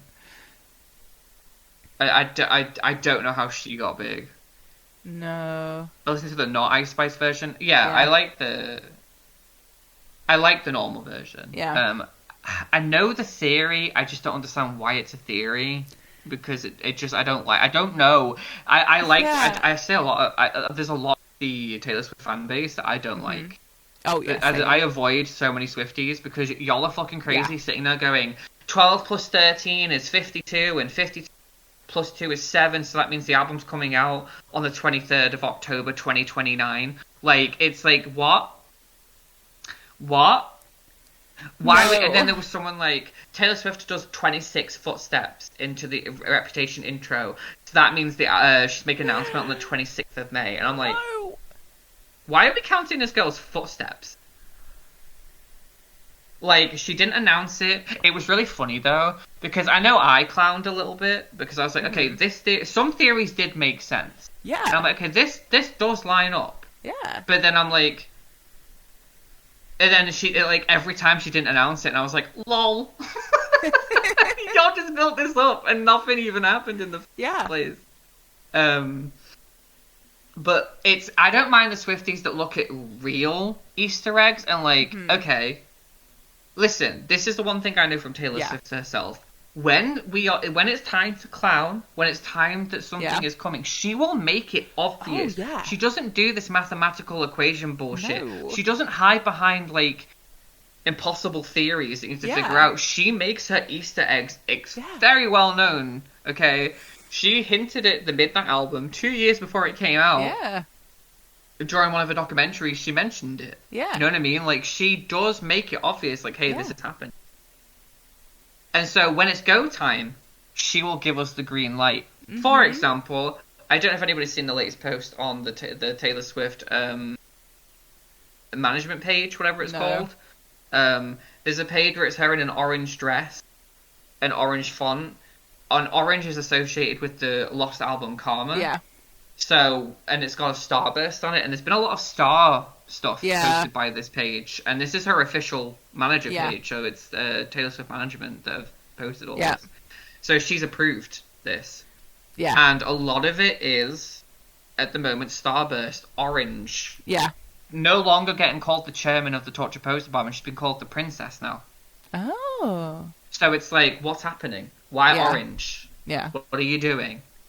Do I think we're going to get an album this year? No. People No. really need to step back and realise that Torture Post Department needs to have its moment. It's barely been out Yeah. over a year and like 3 months. It's been 15 months since Yeah. it came out. You all need to breathe, okay? Also, when Take would some she have had oxygen. chance to record it? She was on tour for an incredibly Well, the thing long is, time. that doesn't apply though, because this girl wrote 3 albums in 1 True. year. So it's Fair like point. Taylor Swift never stops making music. Yeah. She doesn't rest. Yeah. However, I don't think we're going to get a brand new album in the fall. If we No. do, great. Yeah. But I don't think we will. Yeah. What I really think that we're looking at, or should be looking at, is signs towards a documentary. Things that she filmed, and we're like, why did Yeah. you film your last 3 shows on the Eras tour? Yeah. Why were you doing that? Yeah. Explain that to us. And we'll get it in Yeah. due time. Yeah. And I think I think it's going to be a TV series. I think Yeah. plus series. I think it'll be episodic. I think Yeah. it'll be 10 episodes, maybe 13 since number. Oh yeah. Because she was on tour for nearly 2 years, so we're getting a documentary. I would Oh, like yeah. a live album, and Yes. it seems so. For those who don't know, you probably do know, she didn't own all her rights to her albums. They got sold, and that's why she re-recorded. There's a lot of people like, why is she re-recording? Enter the charts again. I'm like, no. She's re-recording to own this work because she doesn't own it anymore, and Yeah. she had the right to own the music that she was creating. Yeah. Anyway, that's a whole thing. I'm sure at some point we'll do a pop culture episode. But Yeah. speaking of this specifically, I always wanted a live album. We've been Yeah. given Cruel Summer live, and we've been given some of the live songs on vinyl from the Yeah. surprise set. I want a live album from beginning to end of all the different eras from one night of her choosing. Yeah. And now that she owns all of her work, I think it's more likely to happen. Yeah. I think so. And going back to like the crazy theories, everyone was like, "Oh, Reputation." Like, okay, I was disappointed that she didn't announce it, and I was disappointed to find out that she hasn't even recorded it. Yep. But I understand why, Yeah. because it is an album that was very different. Yeah. Like she can't get in that mindset again. She's not angry No. at the world anymore. She's in a very better place, so it's hard to Yeah. go back and create that feeling. I do want the fault tracks. I do think Yes. that we will get them. I think we'll Yes. get I think on an anniversary, maybe next year will be the 10-year anniversary of the album. I think we'll probably Mm-hmm. Yeah. get the album God, with the is it vault 10 tracks on it years? as a re-release. Yep, 10 years next year. I think we're probably most likely going to get debut this year, Yeah. towards the end of the year. I think that's Yeah. what it's looking like. Yeah. Because she did say she wanted to release that album, and she has Yeah. recorded it. Yeah. So I think, and it is 20 years since debut came out, so Oh my God. it would. Well, 2026 is anyway. Yeah. Sorry. 2 years. In 2 years' time, it's going to be Reputation's 10-year anniversary. For some reason, I thought we were in I was gonna 26. say. But yeah. So these crazy theories that happen, we need to chill. We need to breathe. Yeah. We do. Swifties are like, my gods, I was scared to be a casual fan of Billie Eilish fan because Swifties tend to pit them again. I don't know why we do this Billie versus Taylor thing. I don't know where it came from. I don't know. I don't get involved in any of that. Yeah. But I do disagree with a lot of videos that say that Billie is better than Taylor. She's absolutely not. I'm sorry, she's not even remotely better than Taylor. No. Taylor has way more experience. Yeah. But Billie stands out on her own. Yeah. Do you know what I mean? Billie is two very successful in different her own artists. right, and Taylor is successful in her own Yeah. right. They're two different artists, but you can't really say that Billie is better than Taylor. Yeah. You can't. You can't. You can't. Exactly. They're great in their own ways. Yeah. So you can't really say one is better than Yeah. the other. But if you're really gonna put them on a bestseller, like best artist, Yeah. list, Taylor will always be above her. Oh yeah. Just because of experience. Yeah. But I don't know why they fight each other. I don't know where that came from. They are putting they're not putting Billie against Taylor herself. The fans are pitting the artist between the fan bases, between each other, and it's like I don't. But then again, Yeah. I will say this: Billie did bring it on herself because she was shady. Billie made a shady comment about no one wants to see a 3-hour show. And that's while Taylor was on her Eras tour that is 3 hours long. Yeah. And that was shady. Yeah. There was no need for that comment. And she's took No. it back since. But that is what started it. But Yeah. I don't think we need to get into who's better, who's this, who's that. No. Because you can't compare them. You can't. You know what I mean? Yeah. It's Unless they hard. were singing Obviously, I'm a same die-hard song. Taylor fan, but I respect Billie. Mhm. What are you saying, Amy? Sorry. Unless they were literally singing the exact same set, Yeah, you can't compare them. if they both brought out the same album, Yeah. then that's the difference. Then you could say Like, if they whose both, version was better. then you could say which version was Yeah. better. But Billie's music is nothing like Taylor's. No, it's not. They did with the Hit Me Hard and Soft vinyl releases because like Billie used eco vinyls and I was rolling my eyes. Yeah, I think another thing that before we get back onto the subject at hand of today, because Amy's got quite a few more questions to get through and I've got some for her. This vinyl shit pisses me off, and here's why. Yeah. People say that Taylor purposely dropped music around other times artists do it to block them from charting. No. That's not true.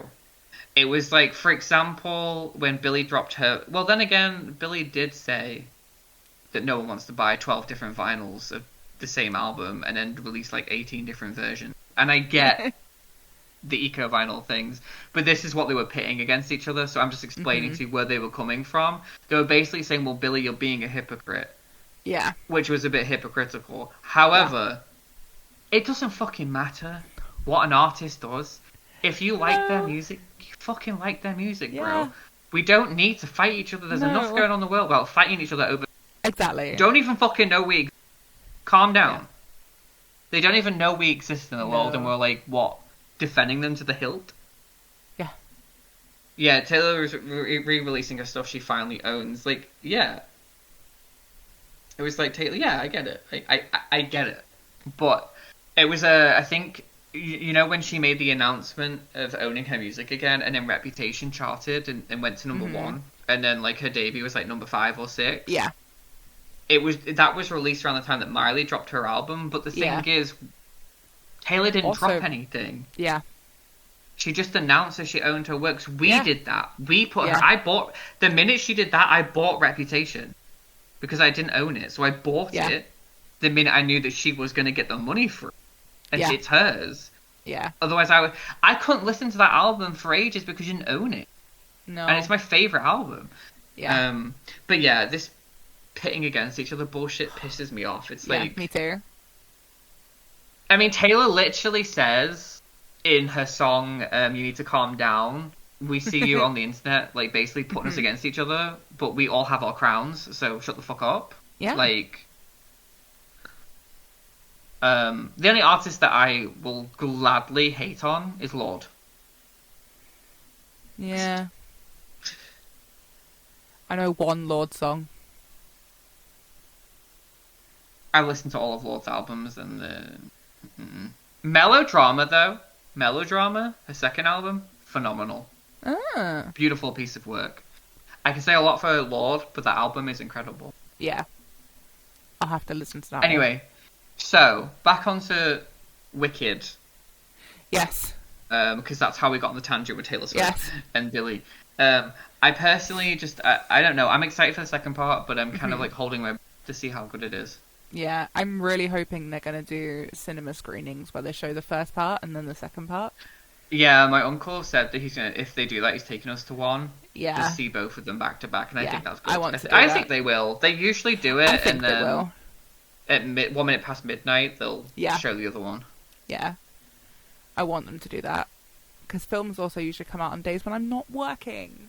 So, yay. Well, film release. So, I actually, musical fact. I don't know if people know this. Albums usually typically come out on a Wednesday or a Friday.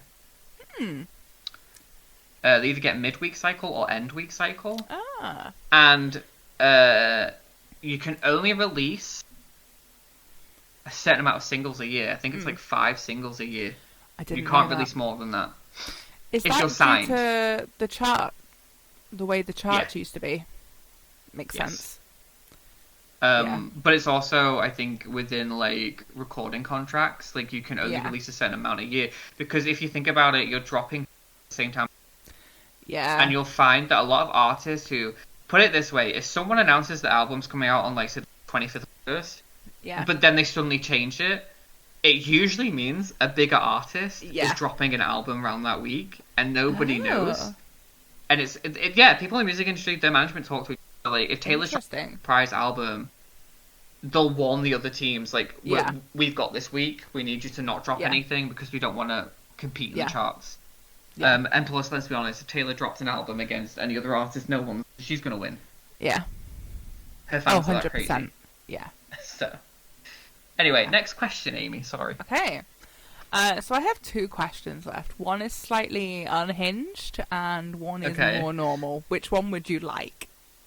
Go with the unhinged one first. Can you write me a 10-second song about the first object on your right? You want me to write a song right now? 10 seconds. About whatever object. About an is object right on next my to you. right? Yeah.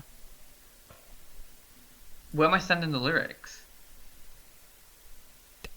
Wherever. Just recite them. I don't know if I can do that. I'm not really good at doing that on the spot. It's like 2 lines. I love my mouse pad because his name isn't Chad. And I think he's pretty rad. I don't mean to brag. But I love my mouse pad. Lad. There you go. Someone clip that. That's my 10-second song about my mouse pad. I'm so glad I put that in. Do you know what? Actually, that reminds me back in college. I was writing a song, and I just started, and my friend walked out of the room, and within 10 seconds, I'd already got to the last chorus, and she was like, "You did not just write that quickly." I did. I did. Well, I loved your mousepad song. The only thing we can learn from rap battles is how the labels controlling the album dates. Yeah. But yeah, that's my mousepad song. It'll be out on Spotify never. So Excellent. yeah. Yeah. And the other question is, do you regret anything about your past work? And is there anything you would change?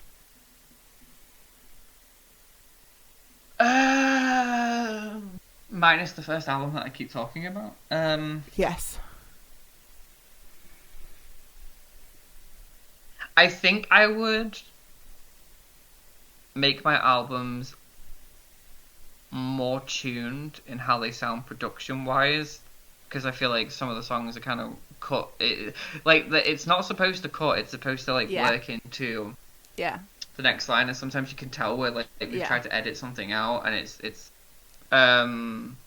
honestly, all of my previous albums I wish I could wipe from the internet and start again from where I That's am now, entirely fair. because Yeah. I know a lot more now than I did Yeah. then, which is why this new Fast and Furious album that I'm bringing out is Yeah. more, how do I explain it, it's like a brand new beginning for me. It's Yeah. like my new era, but like I'm pretending this is my first album, Yeah. I guess, even though It's it's a new not. start. It's a brand new fucking beginning, Yeah. because quite honestly, I need to move on from my past records. Yeah. I will say though, one record I'm really proud of, and I think even Angie and people in chat have heard this one. Angie's heard quite a few of my songs, I think. I know Dan played one of my songs on his stream once as well. Mhm. Blue Boy was one of my best records, I Yes. think. I loved Yes. Blue Boy. Every song on that album Yeah. was I love that incredible album. to me. Yeah. It was produced phenomenally. Yeah. And it was all done by myself. But Blue Boy is literally the best album. One of the best. It's not even an album. It's an EP, really. It's one of the best It's really EPs I good. think I've ever done. Yeah. The merch was fire. Like, Yeah, it was the great. album art was fucking incredible. Like, Grace nailed it. Grace Like, knows Grace everything. fucking smashed it. I'm kind of... So, for those who don't know, Blue Boy was supposed to release Blue Boy, then Red Boy. Mhm. And Red Boy never saw the light of day because relationship drama. But Blue Boy Yeah. was a love album. And it was the red Yeah. version of what Blue Boy was. And then they were going to come together and just make Yeah. a whole album. That's They're why gonna it's make like purple. an EP. Yeah. How did you know that? Because red and blue make purple. But I never told anyone that the album was going to be called Purple Boy. How did you do that? That's Because creepy. red and blue, if you mix them together, make purple. Yeah, but like I didn't think you'd have a big brain like that. Amy, yeah. Yeah, I know you mix colours, but like I wasn't expecting people to piece that I was together. actually just making a joke, but I got it right. But yeah. But it was supposed to lead to Purple Boy, which is like the full album. I will forever remember the time when you were deciding when to release Blue Boy, and you called me when I was on holiday in the car with my parents, just to leak the details of your album. Oh yeah, I'm really bad with that.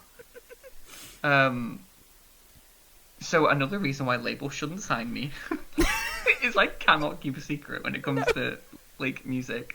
I get too will leak excited. every single release date Yeah. prior to. I'm Yeah. doing really good with Fast and Furious. I Oh, you're haven't doing leaked great. anything, Yeah. but I'm fully expecting a phone call while I'm on holiday, just to leak. was I details. panicking about the release date? Is that why I called Yes. you? And you literally just called me to leak your details of your album.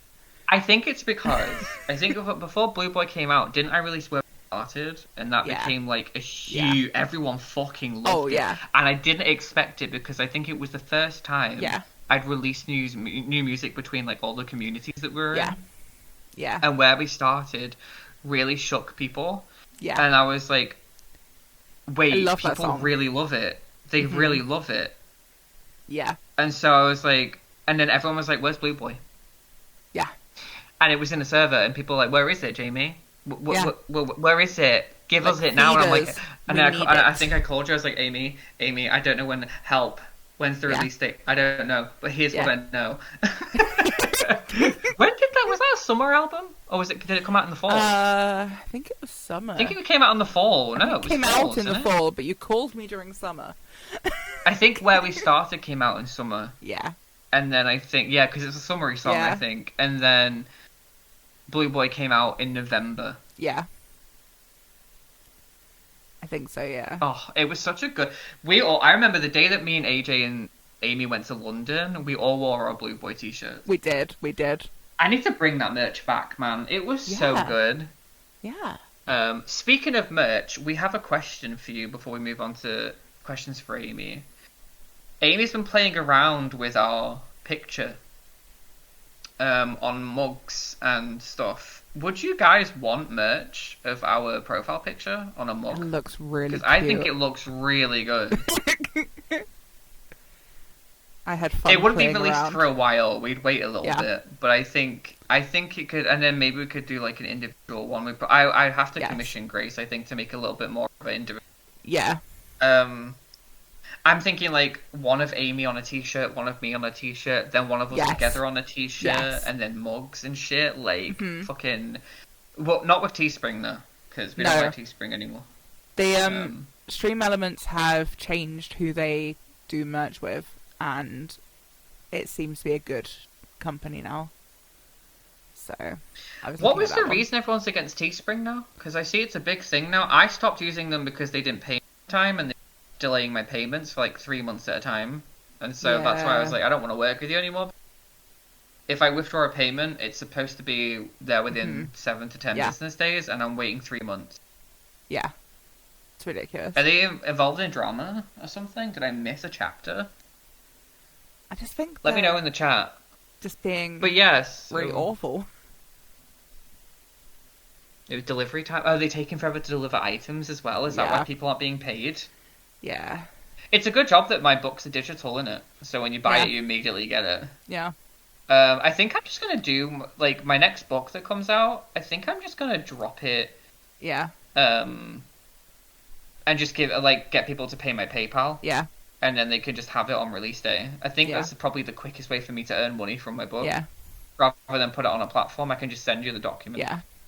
Jamie, the new Stream Elements one, fourth wall, I think it is, has holographic stickers. Ooh. Uh huh. I know this is a music thing, but should I read a chapter from my book before we wrap up today? Because I was supposed to do it on the Yes. Pride stream. Do it. And I didn't do it. Only if stream want me to. It won't be very long, but it's up to you. I'll let stream decide. I'll let Ange and AJ and whoever's around decide. Right, Amy, thank you for the questions. You are welcome. Wait, I hope actually, has there were anyone some in good here ones. even read my first 2 books? Or at the first one. Yeah, you still need to read the second one, Amy. I've got a holiday in September. That's my holiday read. Pretty sure my 3rd book will be out before that, but we'll see.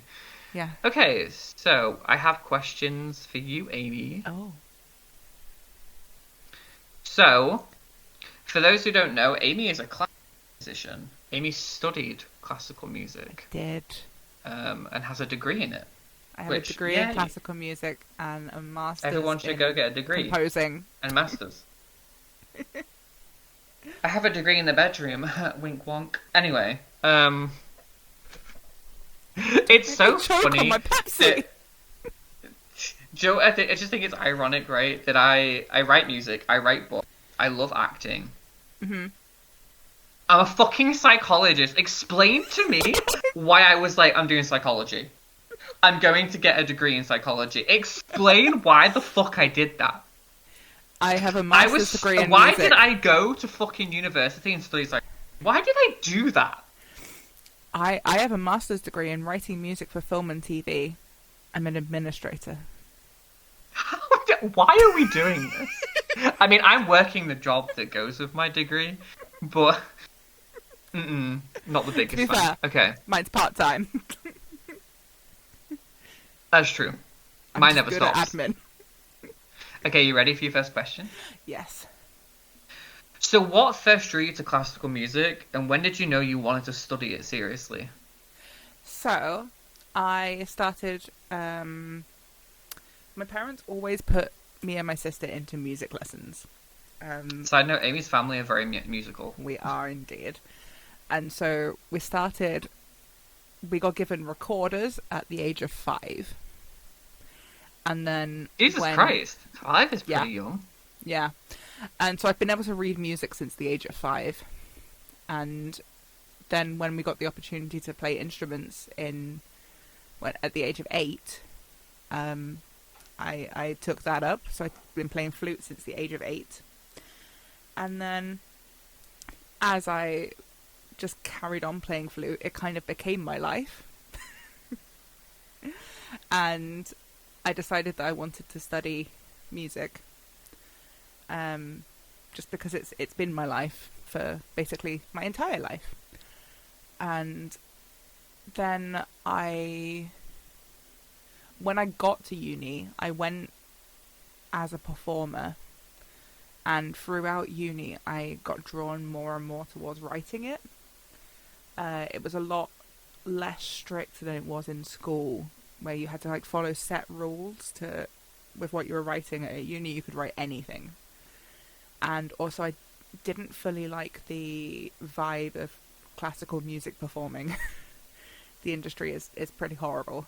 So Yeah. I liked playing in groups, and I liked writing music. And I just got really into writing music, and it just became my like safe space. So I just really enjoyed it. I think that answers your question. It does. I'm quite not in tune with a lot of the classical side of music, so that's why I've only got like 10 questions, because I Yeah. didn't really know what to ask when it comes to this kind of stuff, and also this was like a Yeah. last minute episode. Oh yeah. So, let me have a look here. What else I have written down?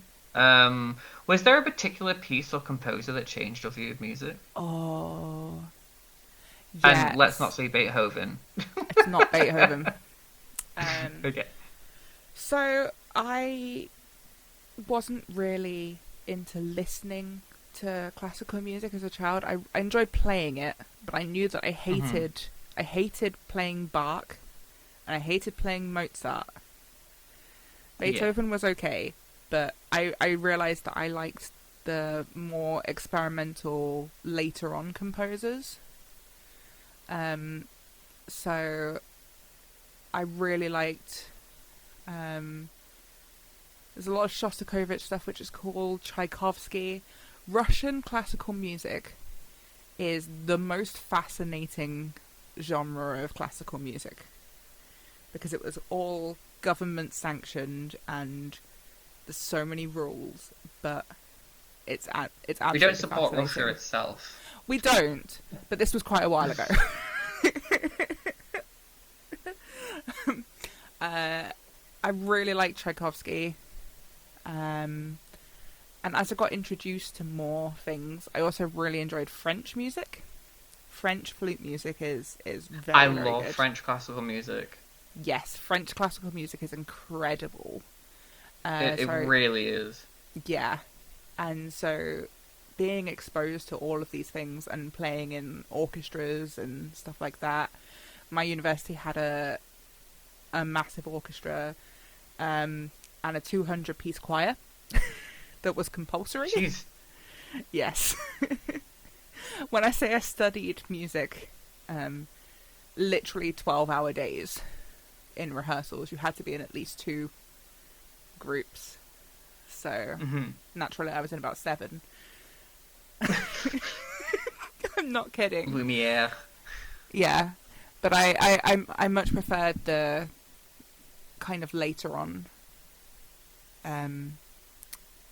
composers. My favourite piece of classical music is Scheherazade by Korsakov.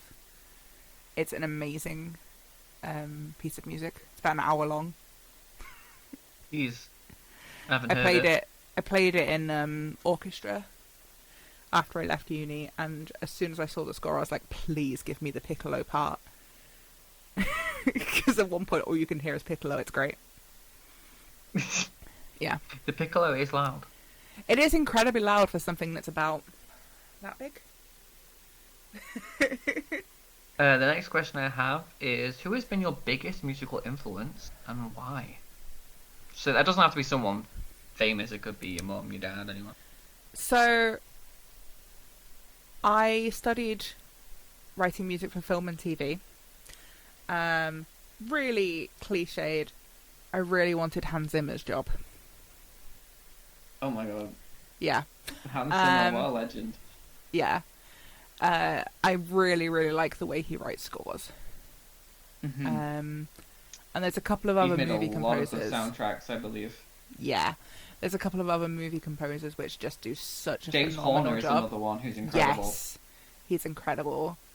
James Horner has James some Newton really Howard, good I think, did The Hunger Games. Oh yeah, he's amazing too. That one's so good. And also, I want Soken's job. Can we give love to Soken? Please. Because for those who don't know who that is the composer for Final Fantasy 14. He's done a few Final Fantasies. He's done 14, 16. yeah. He's incredible. Yeah. And a lot of people who don't know this, when he was at Endwalker, he made the soundtrack to it while he was getting treatment to cancer. Yeah, Shadowbringers, and none of the employees knew. Oh, Shadowbringers, he made that soundtrack while having cancer treatment. While in hospital, none of his colleagues knew. No one knew. No. He's good now. He's healthy, I think. Yeah.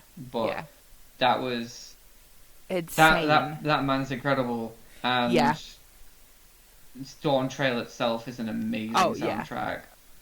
Honestly, all of them. There isn't one soundtrack I think bad. I think all of them are incredible, and every time I listen to I think Flow makes me cry. The Battle Against Endsinger makes me cry. The music that plays for that, I forgot what the sound is called. The song of it. The Worm makes me cry. I love that one. And when I say flow, I don't mean the singing piece, the orchestrion piece without any vocals in it. There's those songs, and You've Not Heard Yet, but when you get to Shadowbringers and Endwalker, fucking adore those soundtracks. Yeah. They're incredible. So, I did my master's degree with the hope of one day writing video game music, because it's in that same realm. And so that was my hope from doing my master's degree, and hopefully at some Well, point aren't in you the future. sort of doing something with that right now? Not right now. Or when but you reached hopefully. out to? Yeah, I've had a few people reach out, but I had to replace my laptop because I write on. I cannot play piano, and it's incredibly annoying that I cannot play piano. So I can't play music into a system. I have to manually type it onto a piece of software called Sibelius, which then plays it back to me. I was forced into playing piano. Yeah, I wish I had, and so I'm going to get my friend to teach me. I can only play piano and guitar. And that's it. I can play a variety of woodwind instruments, but piano would be more helpful. I can also sort of play the drums, but I only know one Nice. beat. So Nice. It's better than me. Thoughts on answers? Which version, Ange? Because there's 3. Yeah. There's answers, and there's your answer, and then there's Yeah. answer reprise. Yeah.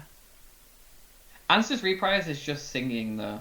Mm. It's just the isolated vocals. I love that song so much. I like the reprise better than the other 2, personally. Yeah. Because I haven't heard the other ones. Yeah. Let me send them in chat. Except for... Actually, I won't send your Yeah. answers because it's No. a spoiler. Don't! But I will send you answers reprise because that isn't a spoiler. Thank you, Amy, for reminding me that That's a big spoiler. your answer is from Endwalker. Yep. Totally forgot. But Answers is a phenomenal song.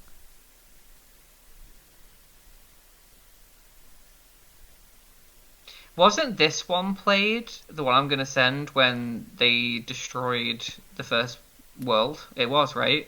Answers, the first one, yeah. Yeah. So, Yeah. for those who don't know, before it became a Realm Reborn, it's version 1.0,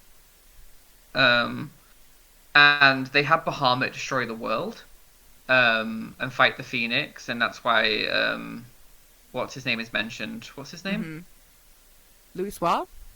Louis Soir. He's mentioned a lot, and that's because he saved the Warrior of Light and the others.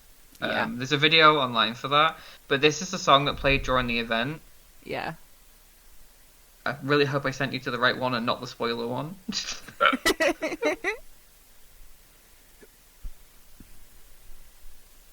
I did send you to the right one, I just opened it on Good, Google to make good. sure. Yeah. That version is beautiful. It plays during the... What event does it play? It plays during one of the events. Is it the Rising? I think it's the Rising. It's the anniversary event, right? It Yeah. plays during that. Yeah. Now, imagine how ominous that is when you fucking look at the sky and you've got Bahamut ready to burn the world, and that's playing. Yep. That's Mhm. scary to me. But it's also beautiful. Yeah. So, It is. It really is. but yeah, Answers is beautiful. Yeah. What's the most technically challenging piece you've ever performed or studied? Oh God. So it's technically challenging in different ways. If we're talking about different techniques, then there was for my classical music degree, we had a technical exam. There was a piece that you were given that you were not allowed to take to your teacher. You had to learn it by yourself. And it had and they gave us this experimental piece of music that had techniques that I've never had to do before. Mm-hmm.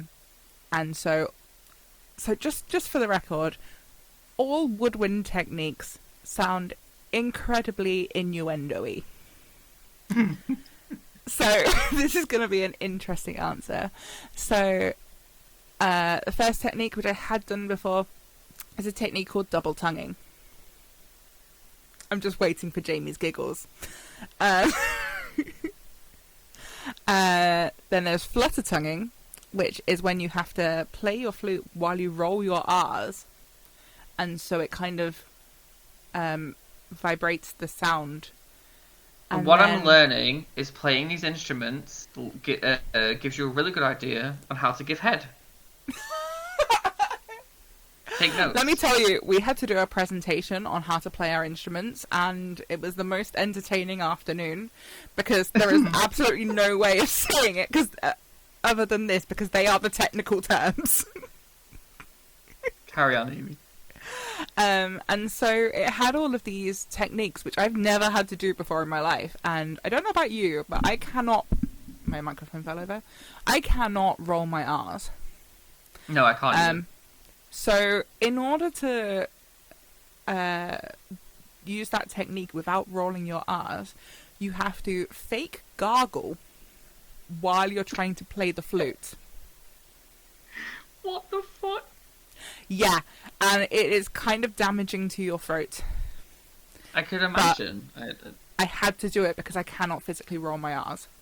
So, physically, technically challenging. the double Mouth tonguing can't technique. twerk, confirmed. Yeah. The double tonguing technique is when you have to place one sound at the front of your mouth and one sound at the back. So instead of going you have to go and it's kind of difficult. So yeah, that was probably the most physically challenging piece. See, when you were studying, you didn't have fibro, did you? No, I got it after my master's degree. So yeah, because you got a chest infection, and then Yeah. you ended up with fibro, I believe. yeah. Do I need to give a class in R rolling? Well, I'm hoping that my boyfriend's Spanish heritage will eventually teach me how to roll my R's, because I can't do it. I can't do it either. So- How do you approach interpreting a piece? Do you prioritize the accuracy, the historical accuracy, personal emotion, or something else? So when I'm performing, I will first get the style of the piece. And so if you get the general style, the speed, you kind of, that gets you through the piece, and then you have to kind of work to perfect the actual accuracy. So that's how I learn. I break it down into small bits and also highlight the bits which are going to be a pain in the butt. I love butts. There's a lot of pieces which just have really annoying sections. So I always make sure I highlight those and yeah, just try and get the general style, because people forgive accuracy a lot more than they forgive musicality. Yeah. You can make mistakes and still sound musical, but if it's the other way around, they're not going to forgive you for that. Okay. Is there a classical composer you admire but find difficult to play or connect with?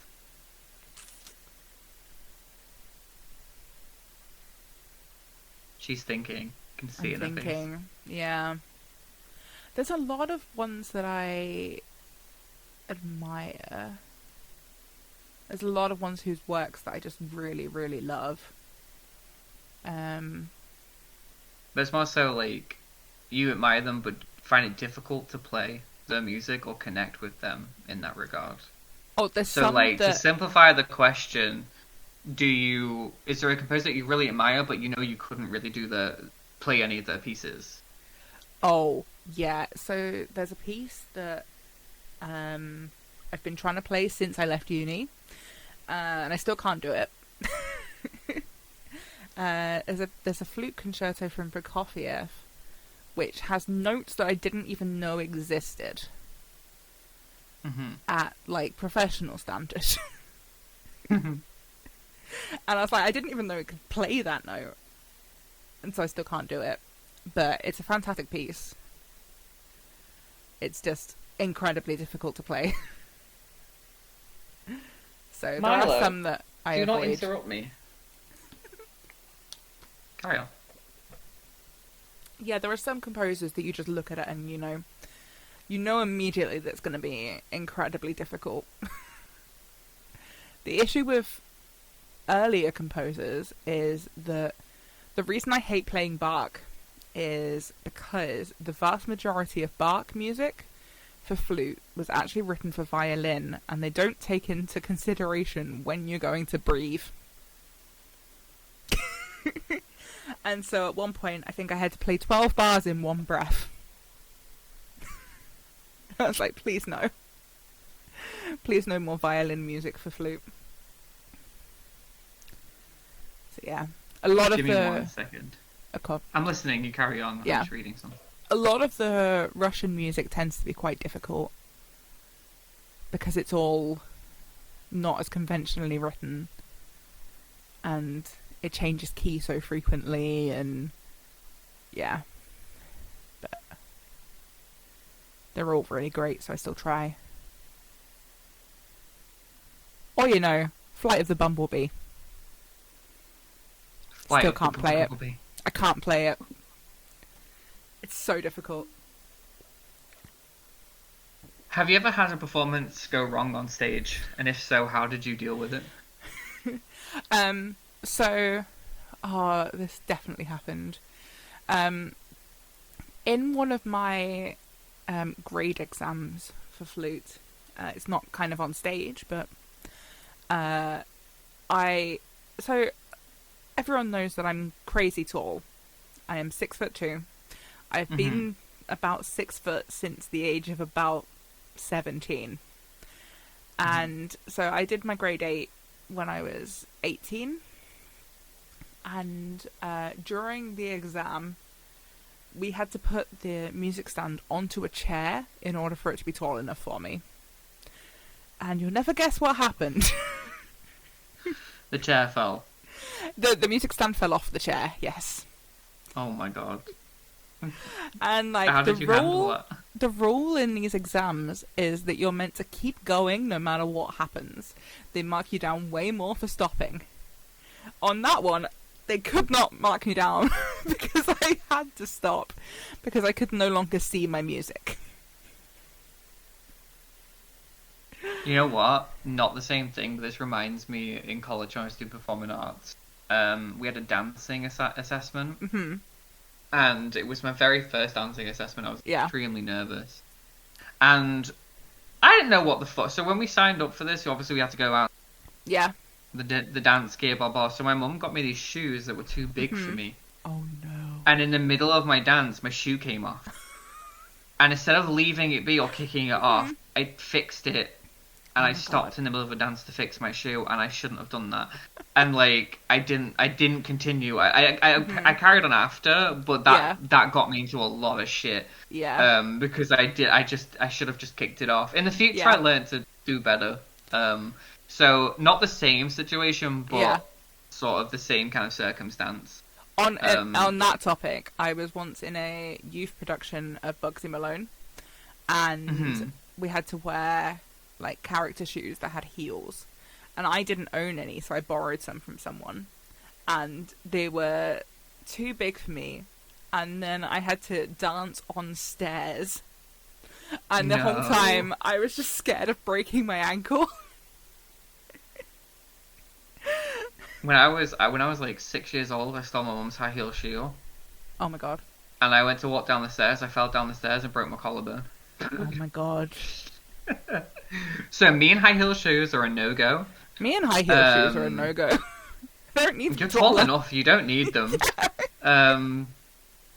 What do you think people misunderstand about classical music? Or musicians in general, so like me? I think people think it's boring. And there are certain things which I also agree are boring.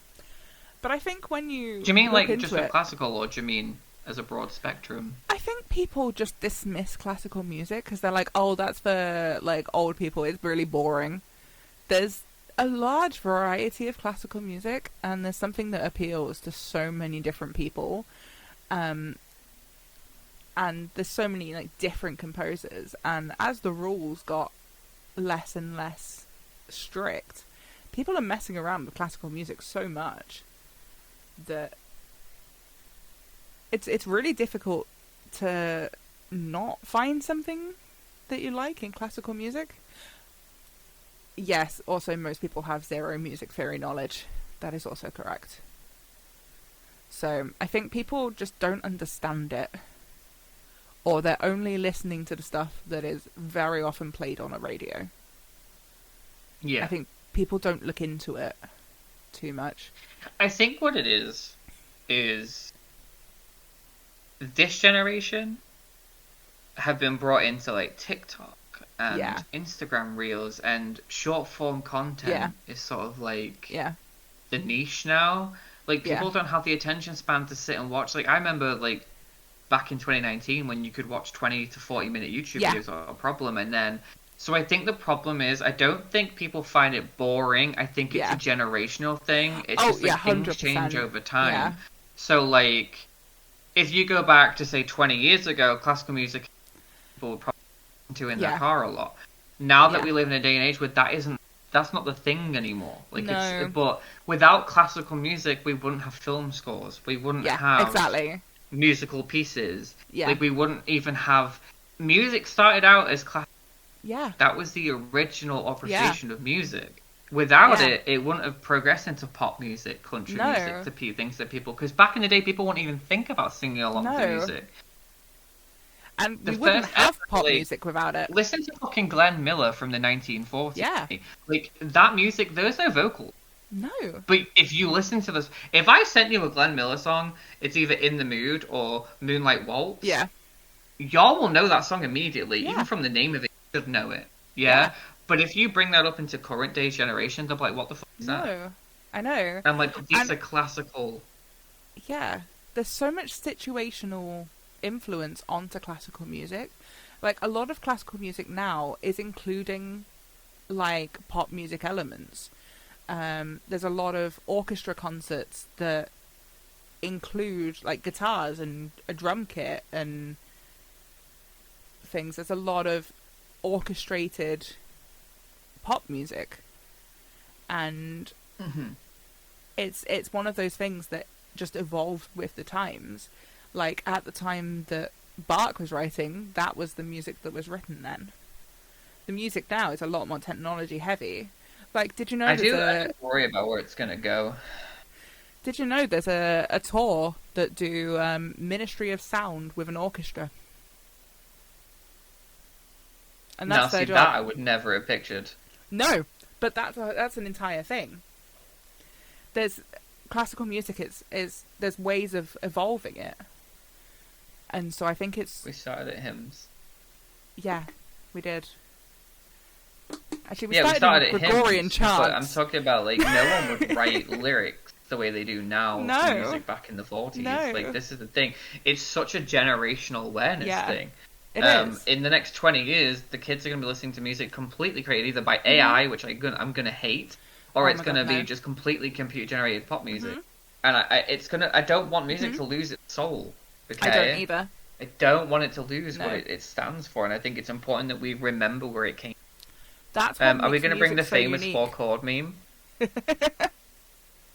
To be fair, though, that's not even like a meme. It's true. Yeah, You it is. can't. There's just every pop song is made with the Yeah. same 4 chords. Yeah. It's just how it is. In just different keys. Yeah. It's the same intervals in different keys.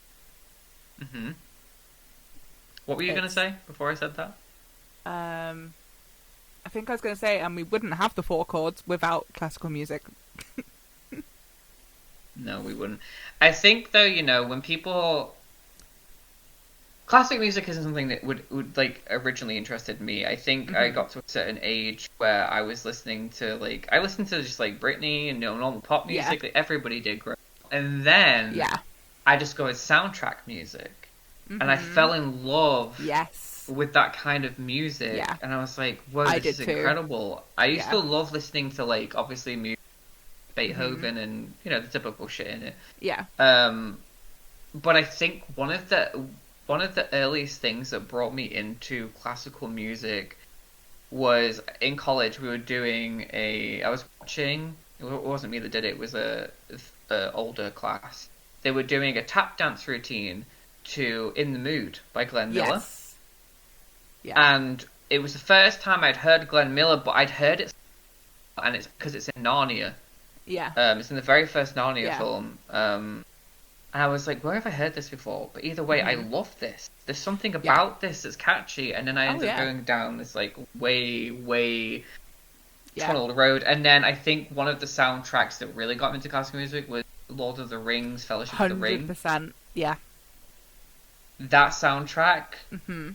is my favorite classical kind of Yeah. soundtrack Yeah. ever.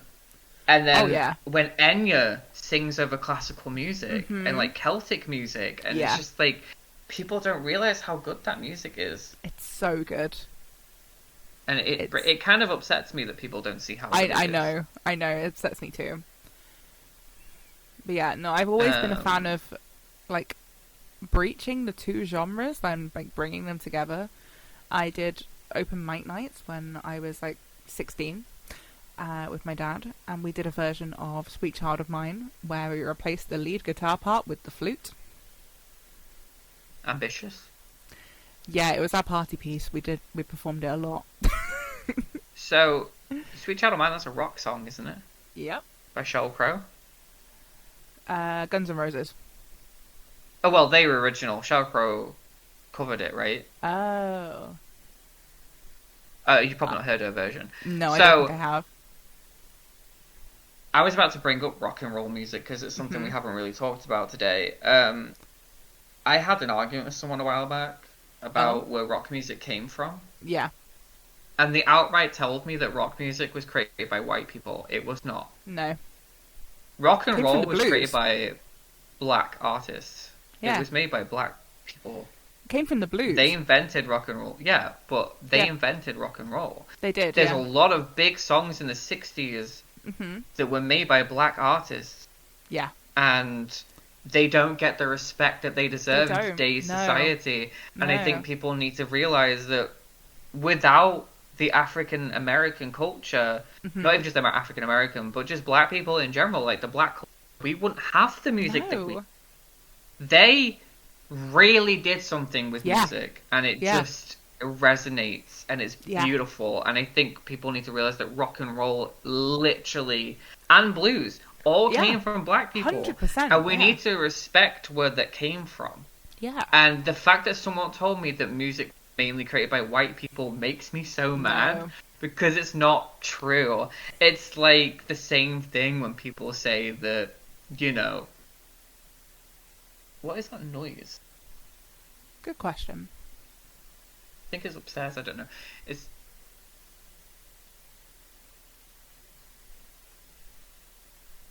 Okay, that's weird. It's like the same thing when people say, like, America was founded by white people. It's not true. No. Like, I think history needs to be taught better.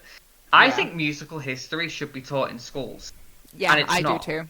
It's not. It's not taught enough. And I think, No. and I'm not talking about what we've whitewashed. I'm talking about original historic music, Yeah. where it came from, how it evolved, and where Yeah. it is now, and Yeah. who the people are that we need to appreciate that made music what it is.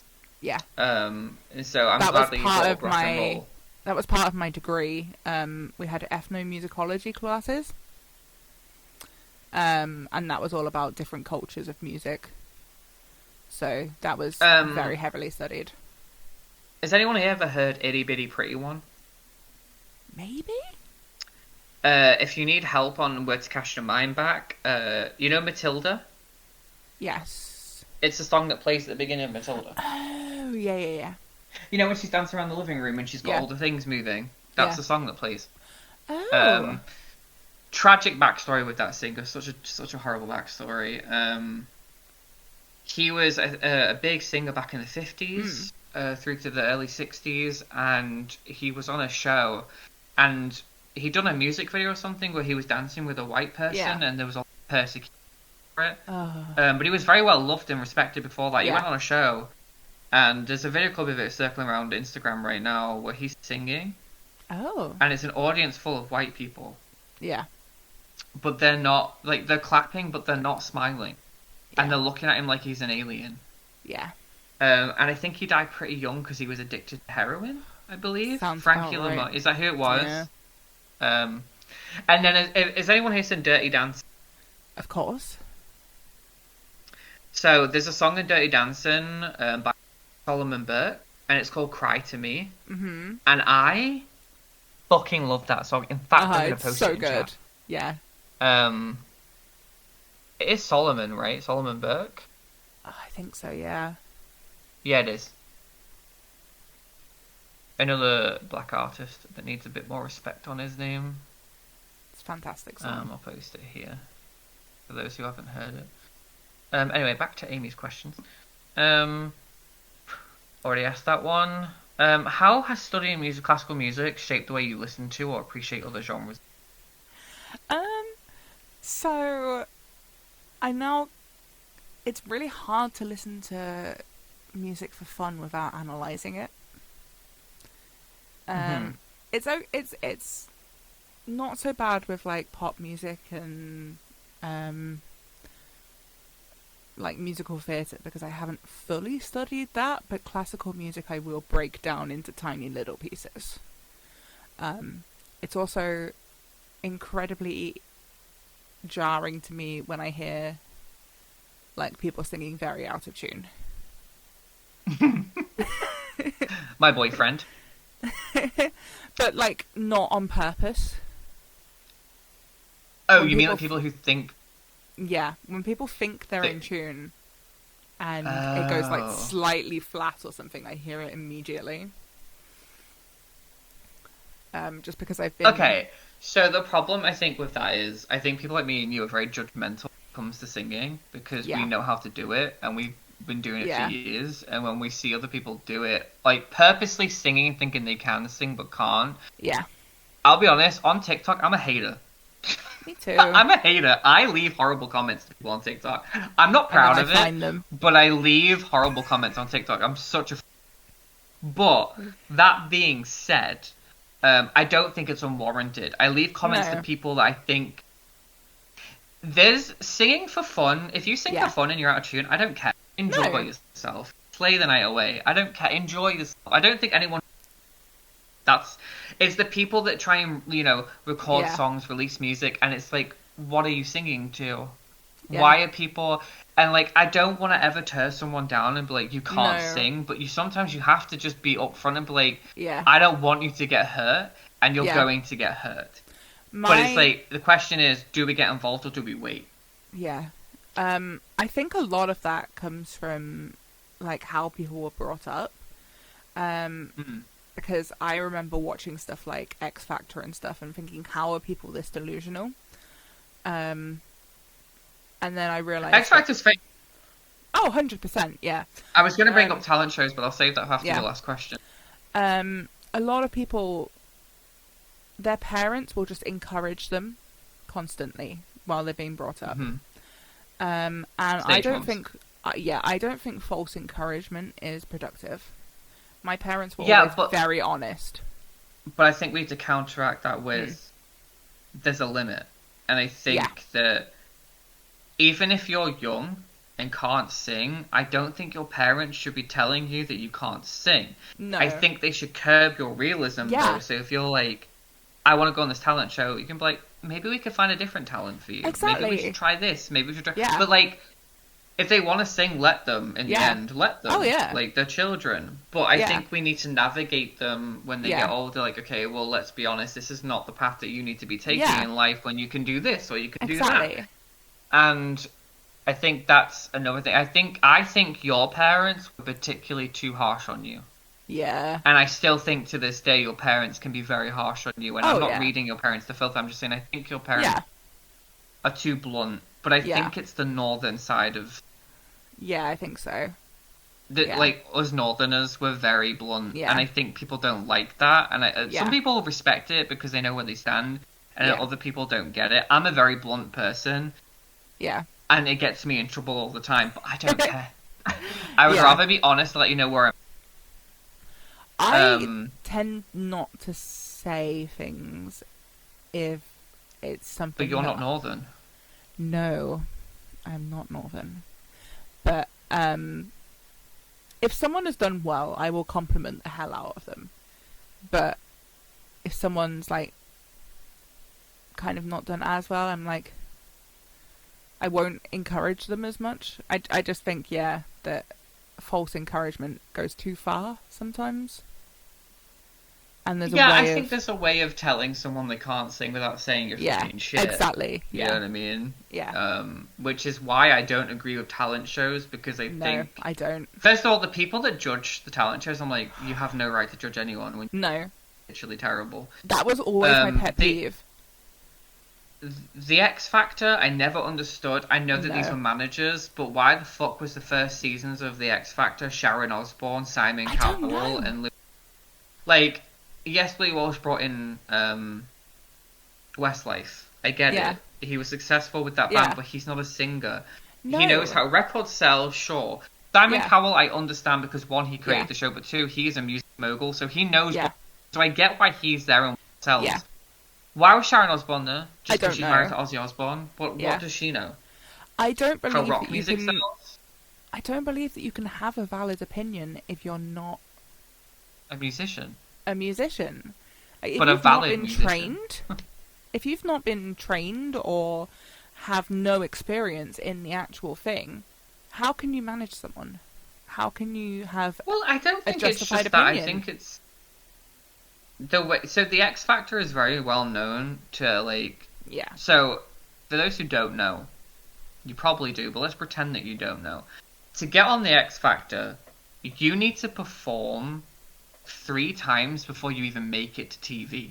So you Yeah. audition 3 times to producers of the show before you even reach the live TV audition. You don't even Yeah. meet the judges Yeah. for the prerequisites. Yeah. When you meet the judges, there is a very small number of people that actually got through. Yeah. And then there's the actors that they pay to come in and be bad, that aren't bad. Then Yeah. there's the people like, I don't know if you know the Zoe girl, famous. She was a Vaguely, Pink yeah. tribute artist. Yes, And she kicked I off do. at the end when they said no, because she was Yeah. like, but you told me to sing a Pink song. Yeah. But they all said that they didn't. But the producers of the show emailed her and Mm-hmm. told her, you need to sing a Pink song and you'll get Yeah. through. And she did, and they said no, embarrassed her Yeah. on live TV in front. She could actually sing. I Yeah. just wish she couldn't. I just wish she wasn't doing Pink. I think she Yeah. needs to get rid of the Pink thing. Yeah. It's very common to have a lot of people on the show that on X Factor specifically. American Idol, I'll get on to. Now, when you look at the American version of the X Factor, there's a lot of reasons why that didn't work. However, they did have genuinely talented singers on that show Yeah. to judge people, and I'm only going to say 2 specifics: Britney Spears Yep. and Demi Lovato. Now, Britney Spears can sing, Yes. but she is forced to sing in a register that isn't hers, in a key that isn't hers. Yep. She sings in a higher key than what she's got, that baby voice, because it sells well. Her actual singing voice is very deep, Yeah. and she can sing sing really well. You Oh, look yeah. at her as a kid, she can sing. She has an alto exactly. And then you've got Demi Lovato, who has a very unique singing voice. I think Yeah. Demi is someone who does have it. However, I don't like her music. I think it's very generic. I liked her It's old been- music. Yeah, everything from, I think, was it her self-titled album, Really Yeah. Don't Care About It and stuff. That album, amazing. So good. Everything after that's been shit. Yeah. There's not been one album that's been good after that, and I Yeah. feel sorry for her, because her voice is really. Yeah. Then American Idol is, I don't know, man. They've had Mariah Carey on. I don't even think Mariah Carey can sing, and I don't understand why people think she can sing.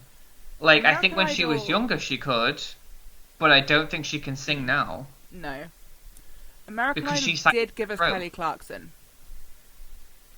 I'm not saying who won the show. I'm speaking about who judged on the show and Oh, how the judging, show's format okay. is. Winners, it's very well known in X Factor history that the winners don't do as well as No, the runner-up. The they runner-up don't. always does better than the Yeah. winner for some reason. Yeah. I don't like that the runners-up get a recording contract though from No. Diamond, because it's like it's only really meant to be given to the winners. Yeah. That's the whole point of them being on the show. Yeah. American Idol has very enriched history. with Yeah. musicians that have done really well. For example, Kelly Clarkson. Mm-hmm. What's that country artist's name? I forgot her name. Oh, she's really big. What's her name? Carrie Help. Underwood? Yes. No? I Yes. think so. Yes. She is amazing. They're just two winners I can think of. Yeah. It also gave us Adam Lambert, you know, who isn't But- like I yes. don't like that he's fronting Queen. I think that's a very bad choice. Yeah. But it's given us some really big musicians. Yeah. Who I think, regardless, would have got discovered anyway. Oh, yeah. Now, when you bring judges in like Katy Perry, Lionel Richie, Mm-hmm. why are we doing that? I don't know.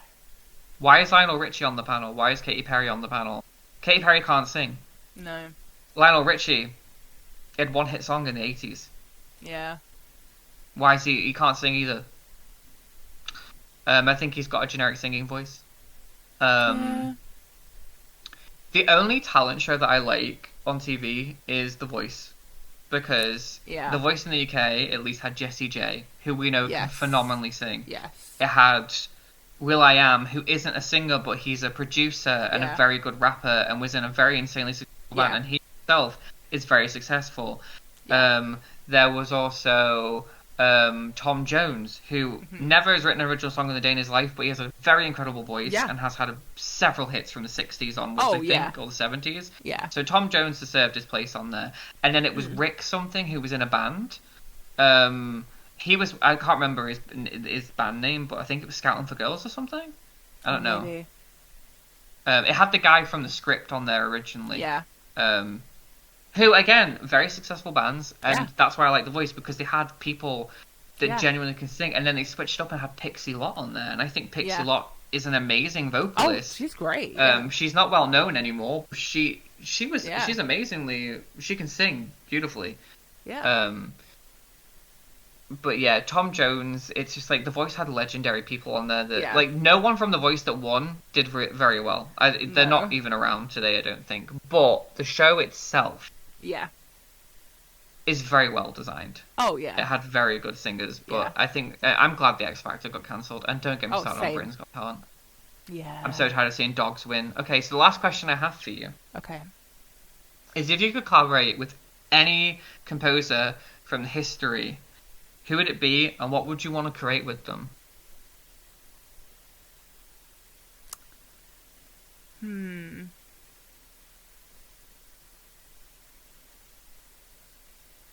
That's a really tricky question. Because there's so many answers. But I'm gonna have Fly to to the put it down bumblebee to just either. one. I'd like to write something with Vaughan Williams. It's one of my favourites. Okay. What would it be? What would you make a piece about? Let's just say let's write a musical with Vaughan Williams. You know, that was my best question, and that was the shortest answer. Out of the 10 would questions be- I had, that was like my best question. So it would be kind of like a very like pastoral kind of thing. There'd be ballet and it'd be very pretty.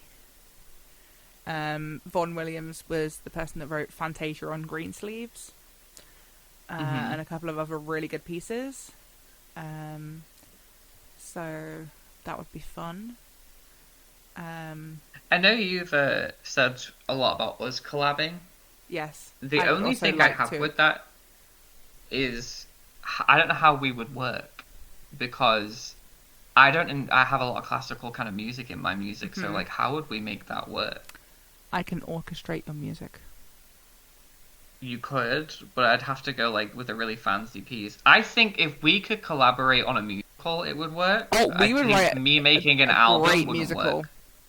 Yeah, we would write a great musical. I think we would. Yeah. It would be years in the making, but I think we eventually. Oh yeah, would that's a get lot there. of music. But yeah, we would have a great time. Me and Amy just disappear for 5 years, come back in 2030. Where have you guys been? Well, We've made a musical, Yes. It slightly killed us, but we made it. but we made it. It's coming to Yeah. the West End. Yay! Yeah. I mean, Amy just bags under her eyes, hair falling out. Trying to manage my job at the same time. Fucking comes back to Twitch and was like, "Where the fuck have you been?" Busy. About that. Just plays the Um, musical soundtrack. Because I am think that would a make more terrible songwriter. I can't write lyrics to save my life. But I can write you an entire symphony. See, that's the thing, and I guess for me, it's like, what is it about songwriting that is so hard, like writing lyrics? Like, that's a don't question I know. can give to you. What do you, and even chat, what do you think? Because people say that being a lyricist is hard. What is it that's so hard to write lyrics for you? Because for me, it comes easy. You know what I mean? It comes natural. But I Yeah. guess for me, it's like, what is it for you that you find so challenging? Yeah. Well, I So would... what is it for you that you find challenging? Finding inspiration is really hard for me, and then getting the rhythm right of how the lines flow, I'm really bad at But that. you don't have to worry about any of that if you write the lyrics first. Yeah. Because you don't always have to write the lyrics to a melody. You just Yeah. write the lyrics. No, and then but you I can always, find the melody within you. Yeah, it's finding the rhythm of the lyrics and writing it in the right rhythm, because I already will have a way of reading it when I write. And so if I can't find the rhythm in the lyrics, then I won't be able to do it. Do you know what? I think I had the lyrics here somewhere on my phone that I was going to read out, but I think I deleted them last night. Oh. By accident. It wasn't Yeah. on purpose. So I am, and also I find it really difficult because I can't play piano, and my guitar playing is incredibly basic. So trying to write a song with my really limited musical And so she knowledge, overthinks. yeah, I also overthink. Jamie accidentally deleting art. It happens all the time. I will write you a triangle concerto, Ange, that just features I have triangle quite playing. literally deleted an entire album off my laptop. Oh by my god, accident. no! Yeah, like I couldn't get it back Yeah. because I deleted the wrong Oh my version, God. so I deleted my entire album. Yeah. No. Yeah. I nearly deleted Fast and Furious Oh as god. well, and I was like, Don't oh delete that. please no, that's 22 songs. I was like, wrong album. Yeah. Don't delete that one. Don't delete that. Yeah. I think the song was called Lost Who We Are. Oh. I think I sent it to the group chat ages ago though. Yeah, maybe. It was the one that me, you, and Eno were in with Charlie. It was a Oh. long time ago, but I think Yeah. I've deleted that from Discord now. I don't even think I'm Maybe. in that chat anymore. Yeah. But yeah. I think I have some poetry here I could read. Oh hell yeah! Is it stuff that Do you I want can me to turn read you into guys some poetry? Is it stuff I can turn into a choir piece? I'll read you some poetry before I do a chapter from my book. Yeah. I just need to make sure I can find it unless I delete it. Please don't tell me I delete. What is this? Oh no, can't read you that. That'll get me into trouble. No. Let's not get into trouble. Did I really delete it? No, it's here. Okay.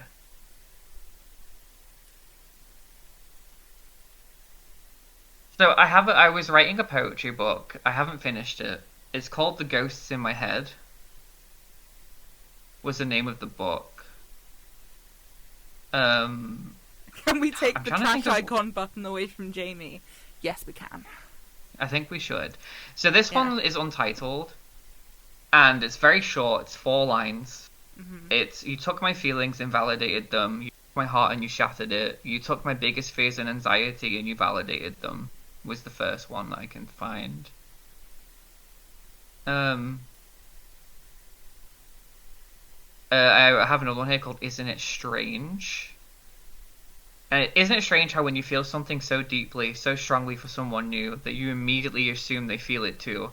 It's the checking in at random times, the odd flirty jokes or comments that mean more than others, the tantalizing banter, the way you laugh when you do, the calls that you swear you only have an hour for and they turn into 4, charging your phone, laying on the hard ground so you can talk that extra bit more, the tension that builds slowly, the words that come out disconnected to your brain so they make no sense, the end of feeling lonely, just two people letting the world and time go by together. Or are they, in abbreviations? No matter the label, you're both in the eye of the hurricane, but most importantly, you're in it together. Aww. Where did these come from? Because these are pretty fucking good, I'm not gonna lie. They're great, yeah. This one's called Atlantis. Me just reading the whole book.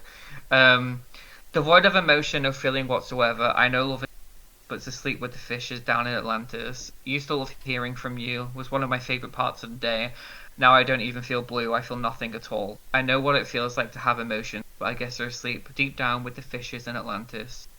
2 ships sailing, crashing into one another, no lifeboats aboard, sinking to the bottomless pit of Atlantis. That was us, gone and forever undiscovered, down in Atlantis.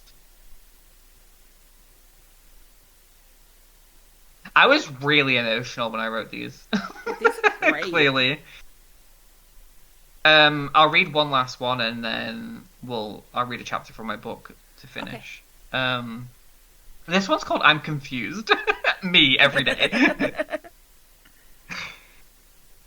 Did you mean it when you said you liked me? I guess not. Did you mean it when you said you wanted something with me? It seems not. Did you mean it when you said you wanted me to see you? That we could go hiking together and hang out? That you'd wine and dine me because you wanted to be flashy?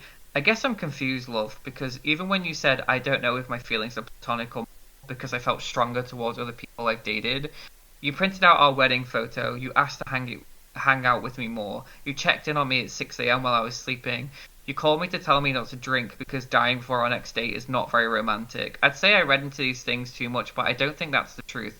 And I guess if I'm being honest, I'm more confused now that I'm hurting and it's done than I was during the chase. I know exactly who that's about. I also know who that's about. I'm dating them now. Yeah. And I love them with my entire being, so. Yeah. Those poems are so good. I can't read anymore. If I read anymore, you'll cry.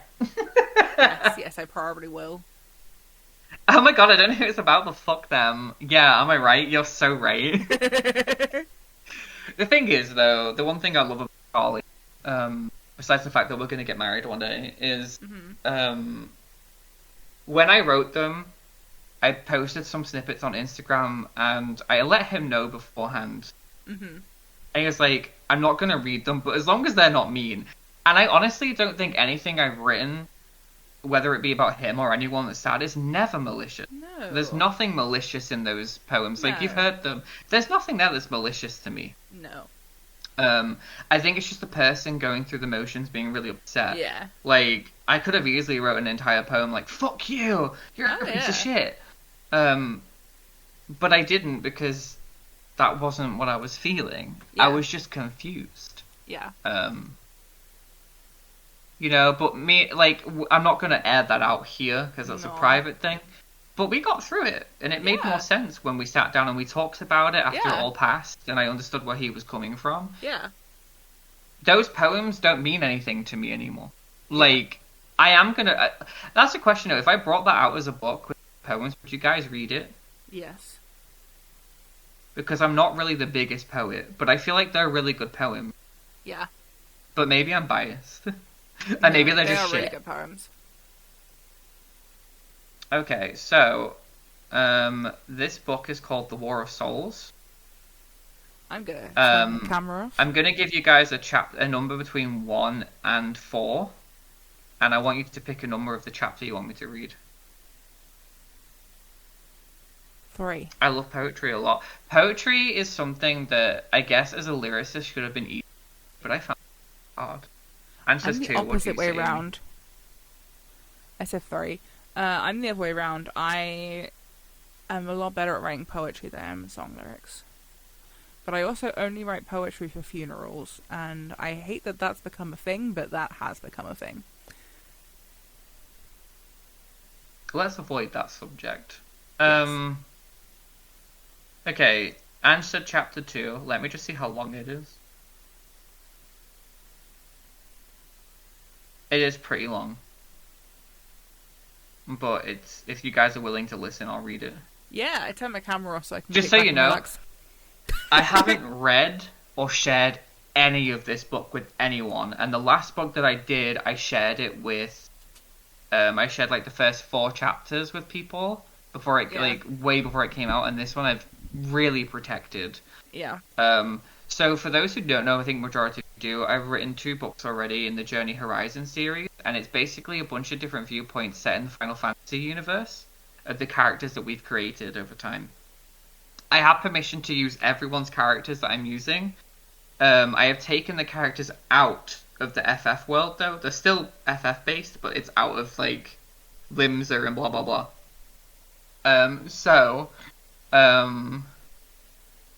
This is chapter 2. It's in Toot's POV. It's the outskirts of Nelroth, the Golden Tree Forest. Toot led the way through the outskirts of the somewhat familiar forest. Mere days ago, he was here with Nero, hoping to find their trail. He had tracked his way back here, however, he wasn't alone. During the attack on the north, Toot had gone to save Lusum and the other crypt during the attack. Sadly, most of them had lost their lives, however, Lusum lived, as did. They reached the former camp. Hang on, make sure I'm reading the right place. They reached the former campsite that Toot had left days ago. He looked around, nothing. The fire was nothing but dust now, and any tracks he could follow had been covered up by the wind, leaves and mud. He sighed. He then remembered the last place he'd actually saw them was just a bit north of the camp, near a waterfall. He turned to Eastrid and Lusum, who were looking at him for his next move. He shrugged. Toot, you brought us out here. You must have an idea where they're headed, Lusum asked, frustration laced in his voice. Toot felt bad, knowing he'd led them this far and didn't really have an answer, especially since they were recovering from their injuries. They were secretive, okay? I can track, but I need to retrace every part, Toot sighed, exasperated. Toot, Lusum placed his hand on his head and sighed. Look through the forest, there was a waterfall area. That's where I last saw them. I sure hope you're right about this and your tracking skills are still intact after all those bumps to the head recently, Lusum said, sighing once more. They're still intact, thank you, Toot bit back. He then walked by Lusum, scowling to himself. He was annoyed that his friends lost trust in his capabilities. Walking through the forest, it wasn't long before they found the waterfall with its golden trees surrounding it and its pale blue water. Toot walked towards the shimmering pale water and a feeling of unease took a hold of him.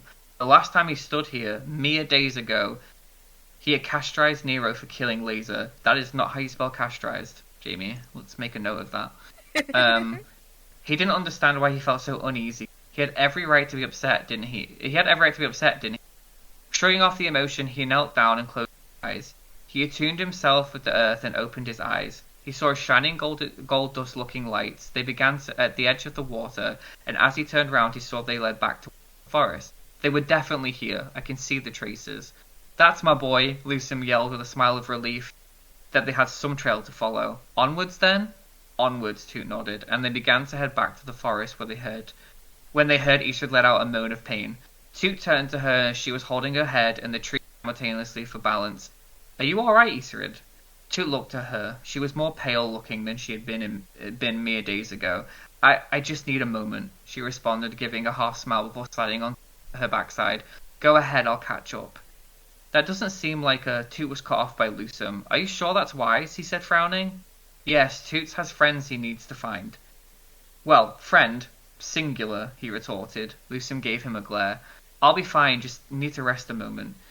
Eastrid smiled, then winced. Toot nodded back, and Lusum, who he could tell didn't like this idea, also nodded, and they both turned and headed towards the glowing dust lights. Once they were out of earshot, Lusum stopped Toot. What? Toot asked, confused. What is it with you? She could get lost. She asked us to go forward. What's with you? You're willingly searching for someone who joined our ranks later than anyone. It's a lot of effort for someone you don't know. Lusum frowned, deep in thought. Toot huffed. I'm just saying, you seem more concerned for someone you barely know's safety, but you're okay leaving her back there. I know, Rune. He saved my life, and honestly, if it wasn't for him, or the asshole he was with, I'd be dead. Toot then paused. Come to think of it, how did you survive the... Lusum stopped in almost surprise. He then looked at Toot, his eyes reading some... A story for another time, I'm afraid. So where are we heading? Lusum said quickly before nodding ahead. Toot frowned. He knew something wasn't adding up, but decided they'd best press on for now. North. Lusum nodded for Toot to keep walking, so Toot turned on his heel and kept walking. The golden particles kept highlighting the way. They were edging the forest now, and as they approached the forest line, a cold chill swept over the... Toot shuddered, and he heard Lusum groan from shivering, looking back over his shoulder the direction in which they came from. There was no vision. Lusum looked up at his friend, holding his collar, and having an arm wrapped around him for warmth. Weird, it's colder, yet the weather was really warm a few moments ago. Did you notice that mist back there when we came this way? No, there was definitely no misty fog when we were back there. Lusum looked concerned.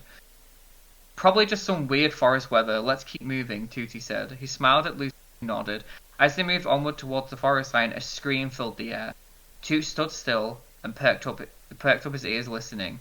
He heard Lusum breathing heavily, but could tell he was also stock still. Did you hear that? Toot whispered to Lusum.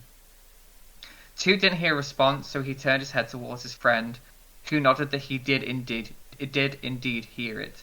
Then suddenly every hair on his body stood up. He didn't know how he knew it, but he knew something was hurtling towards them. Though he knew this, he didn't move. Lusum looked for the first Lusum looked for the first time that Toot ever saw. He was frightened. The wind was now picking up, but so was the icy cold weather. Then he saw it, a large figure in the middle of a snow-like tornado. They had mere moments before it arrived upon them. Run! Toot screamed. I can't scream that out loud, I have neighbours. He and Lusum booked it as hard as they could, Toot's lungs burning from the extra stamina being used. Right next to him was Lusum. He saw his injured friend trying his best to... Toot, I can't, Lusum heaved breathlessly. You have to. Toot gave him a stern look. Lusum nodded and they both picked up their pace. The cold weather was now affecting Toot's body. He felt the back of his legs begin to stiffen up, but he pushed through it, pushing as hard as he could. He will not die here today. Then he felt it before it came at him. He pushed Lusum to the left and he dodged to the right as a large ice spike flew past them. Toot then turned his head, but could no longer see Lusum. His heart pounding, he had no choice but to keep running as long as he could and pray his friend was still alive, and he hadn't just cost him his life. Breathing was becoming incredibly hard. The air around him felt like it was going to implode, his legs freezing but burning at the same time. Toot was beginning to get exhausted. He knew he couldn't keep pushing further and he succumbed to whatever that thing was, trail. He dodged left as another ice spike flew past him once more. He then jumped down onto a hidden path and flung himself behind a fallen tree stump and laid face down on the ground, trying his best to hide his rapid breaths. Everything around him turned white. The ground froze up immediately and the small pond just in front of him was frozen over completely. He covered his mouth with his hand and watched as a tall figure levitated over the lake. He couldn't believe what he was seeing. Shiva the Ice Primal was alive. Despite Root telling him Shiva had died, here she was very much alive. Though something about her felt oddly, vaguely familiar. Toot crawled along the ground, steadying his breath. His body was freezing. As he got closer, he took in the ground. Not took in the ground. He took in the details of her ice-white face. Her blue diamond eyes and her hair, long and blue with the taint of blonde streaks. She looked not angry, but scared, as if she didn't know what she was doing, or what was happening. Toot slowly reached for his bow. As he did, a loose twig snapped, and Shiva locked eyes with him, her scream deafening as she turned herself to began crashing an ice spike out of the thin air. Toot dodged just in time as the ice spike hit the ground next to him. He kept rolling as more were thrown at him in succession. He then rolled behind a tree, got up off the ground, and began firing arrows back at her. He knew they'd be pointless, but if anything, it was a distraction to get away. He rolled out and began firing 1, then 2, then 3 arrows, and then hid behind another tree. Within a second, he felt an ice spike clipped his side, ripping his side wide open. He flew through the air, crashing onto the hard ground in front of Shiva. She was towering above him now. He began to slowly crawl back away from her, but he winced in pain, blood pouring out of his wound. He placed his hand on his side and then looked at it. Ruby red shone all over his hand. He sighed and tried to move away. However, she in a circle of motion and an ice prism surrounded him. He was trapped, wounded and powerless. He felt his heart sink. Shiva began building. The prison was shrinking and would soon encase him in ice. As she locked eyes with him, he didn't know why he said her name, but it was all he could think about in the moment. Isrid? Shiva stopped in her tracks, confusion slowly spreading across her face, as in her inner self was battling with something beyond Toot's reach. However, it seemed whatever Shiva was battling was quickly resolved as she began twirling. Toot collapsed onto the ground, his fate sealed. The ice was now touching him, numbing him down into sweet oblivion. Then heat began to spread across his body. Toot sat up and saw the ice was melting rapidly. I'm reading this in quite quick breath because it's long chat, sorry. When you read it, you can read it at your own. He looked up at Shiva, who was no longer twirling, but ice spikes at something. Then it struck him. Loose him, Toot shouted, which in hindsight was a bad idea because Shiva was now looking and he couldn't. She threw an ice spike at him, but it was blasted away with fire. Toot began crawling now, his adrenaline giving him one last burst of... He pushed himself to the tree and rolled behind it. He felt woozy. He looked at the ground where he had crawled, and there was blood trailing. The blood was trailing, leading to him. He was bleeding out fast. He braved a look around the tree and saw Lusum casting fire after fire spells at Shiva. He was holding his own, but Toot knew he wouldn't be able to hold off a fully formed primal for too long. He punched the ground. He felt useless. No arrow could work, no normal arrow anyway. It hit him. He'd never tried it before, but he had to now. Toot pushed himself against the tree, a voice in his head rang. You've always had it in you, lad. Try. Toot smiled at the voice in his head. He opened his eyes and walked out. Shiva and Lusum were in deep battle, fire and ice just pushing against each other, a streamline of jets of ice and fire destroying the ground between them. Toot then pulled out his bow. Say the words, my boy, he muttered. He muttered the enchantment, and then a large yellow arrow conjured in his hand, full of strong magicka. He pulled back the arrow. Hey, Shiva! She turned her head towards him and he fired the arrow. It exploded on impact, throwing Toot through the air, and the last thing he saw before he fell and blacked out was warmth. Everything was peaceful, serene. He was floating in the dark in absolute happiness. No pain, no worries, just peace. Then, like a bad dream, he felt himself snap back to reality. His injured body screaming at him. Sticky warmth on the side from the blood, and he slowly opened his eyes. He saw through the blur a figure shaking him frantically. He tried to speak, but he couldn't. He fell back into the darkness, and peaceful oblivion took him once more. He was floating in the darkness again. He smiled. Then a bright white light appeared in the short distance. It came towards him. Toot didn't feel scared of this light. In fact, he embraced it. It felt like warmth, like safety. As it reached him, he shifted into a form of another Lalafell. Toot couldn't believe his eyes, as the form became Rune. Rune? Toot shouted with a smile. I've been looking everywhere for you. Toot reached out and pulled his friend into a hug. Oh, everything's going to be okay with you here. He then realized he actually didn't know where he was. Where exactly are we? He pulled back and looked at his Lalafell friend, who was smiling. I was hoping you'd know, to tell the truth, as they say. This is your parting. Rune said with a sad smile. Toot felt confused. Parting? He asked. Rune nodded. You know, the place of rest, of peace. Not sure I like the darkness much, but I'm sure in time you'll create the space that you want. Rune sat down in thin air, just floating. Toot began to panic a little. Rune, what are you talking about? Please tell me where I am. Oh, I'm sorry, Tootie. I didn't mean to worry you. You're pretty much in limbo, which will soon become your home, if you'd like it to be. Rune looked at his friend, compassion in his eyes. Toot could feel such a loving warmth around Rune. Limbo? Wait, why would I be in limbo unless... Flashes of Shiva, the fire, the wound, the ice, and then the explosion. I'm dead? Wait, if I'm dead, does that mean... Rune smiled. You're not dead, Toot. You could go back if you wish. Rune snapped his finger, and then the image of Lusum sat by a fire, and Toot leaning against the tree stump, his eyes closed. That's where your physical body is right now. You're more than welcome to return to it. I thought it was strange you being here. It isn't your time yet. Rune said softly, but please don't let that offend you. You were very brave fighting Shiva like that. Wait, Rune, does that mean you're dead? Toot felt the urge to cry rising. Please be. Please don't be. Rune smiled sadly. Don't worry about me. If you wish, you should go back to...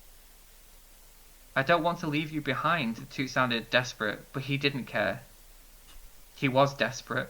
I appreciate that, but I'm going to be fine. I just saw you were here and wanted to come and reassure you and help you with whatever choice you made. Rune spoke softly. Saw me how? Tu asked. Rune smirked a little. Answers will come someday soon, I promise. You should go. Rune stood and began to shift back into the ball of light. Take care of yourself out there. The world is very dangerous right now with her. The light began to take up the whole room. The image vanished before Toot's eyes, and he knew he had me a moment before he would wake up.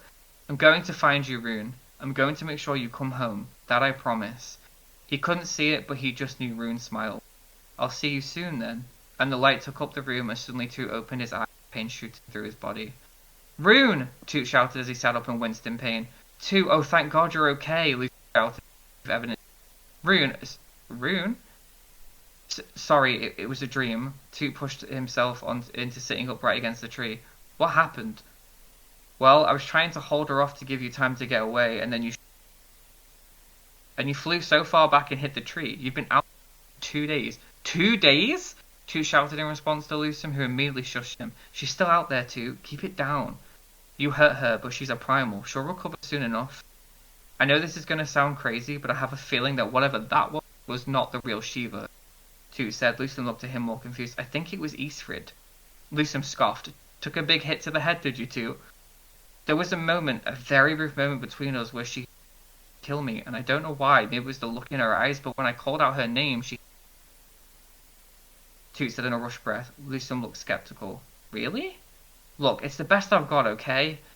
The real Shiva died in Gridania. I know powerful, but they're not immortal. Something isn't right with this form of her. She's not as powerful as the original Shiva.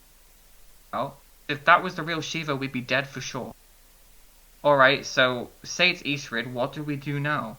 Find the others before she does, Toot said, as he laid himself back down. And if we don't, then we're all dead, Toot said. He then turned toward the fire and closed his eyes, his conversation with Rune echoing in his mind. The old lady has something to do with this, and it was down to Toot to find out the information before he dies trying. That's the end of that chapter. I'm sorry, that was really, really long. I'm so intrigued. Oh, hey everyone that came in during me reading. I didn't see. Hello. Welcome in, everyone. And happy birthday, Maria. Happy late birthday, Maria. Yes. So that was chapter 2, I think, right? Was it 3? What chapter was that? Wait. That was chapter 2. Was it? No, I'm pretty sure it was a... I think. Yeah, it was. That was just chapter 2. So, okay, that took me a second. Sorry, I got messaged to run it by Charlie, and I was like, "Excuse me, I'm trying to read." Yeah, no, it's chapter 2. Sorry, that was super long. I was hoping to read a short chapter. It was great. Very interesting. I know a lot of people don't know the context at all about what's happening, but you will if you read it. Yes. But yeah, that was Toot's chapter. I Hell fucking yeah. love Toot. I love his character. We all love Toot. And Lucem, in case you didn't know, Lucem's a black mage, as you could probably have told from the fact that he was firing fire at Shiva. Yes. Shiva was in the first book. She was killed in the first book. Spoiler. Yes. So this version of Shiva is throwing people off because it's like, well, hang on a minute, isn't she dead? Didn't she die? Yes. But yeah, I'm still in the process of. So that's why the Shiva form was kind of. It's Eastrid, as you already know. Yes. She turned into Shiva, but that if Hell you read yeah. the second book, that makes sense. It won't make sense if you don't read the second one. Which I need to find a place to host them again. However, Yes. if you are interested in reading the first, I do have the links that I can post into chat of the first book and the second book, so that it'll make sense to you when you finally yeah. get the third book. So this is the first book. Apparently I didn't copy and paste the link. Apparently I copied and pasted the entire... Excuse me? Did you copy and paste the entire book? Because that's not going to fit in chat. No, I copy and pasted the entire message by accident. And I didn't mean to do that. No. So that's the first book. Book. And then I don't know why, but the second book link is a lot smaller, so I don't know why the first one is so long. And then this is the second book. Oh yeah, that is way shorter.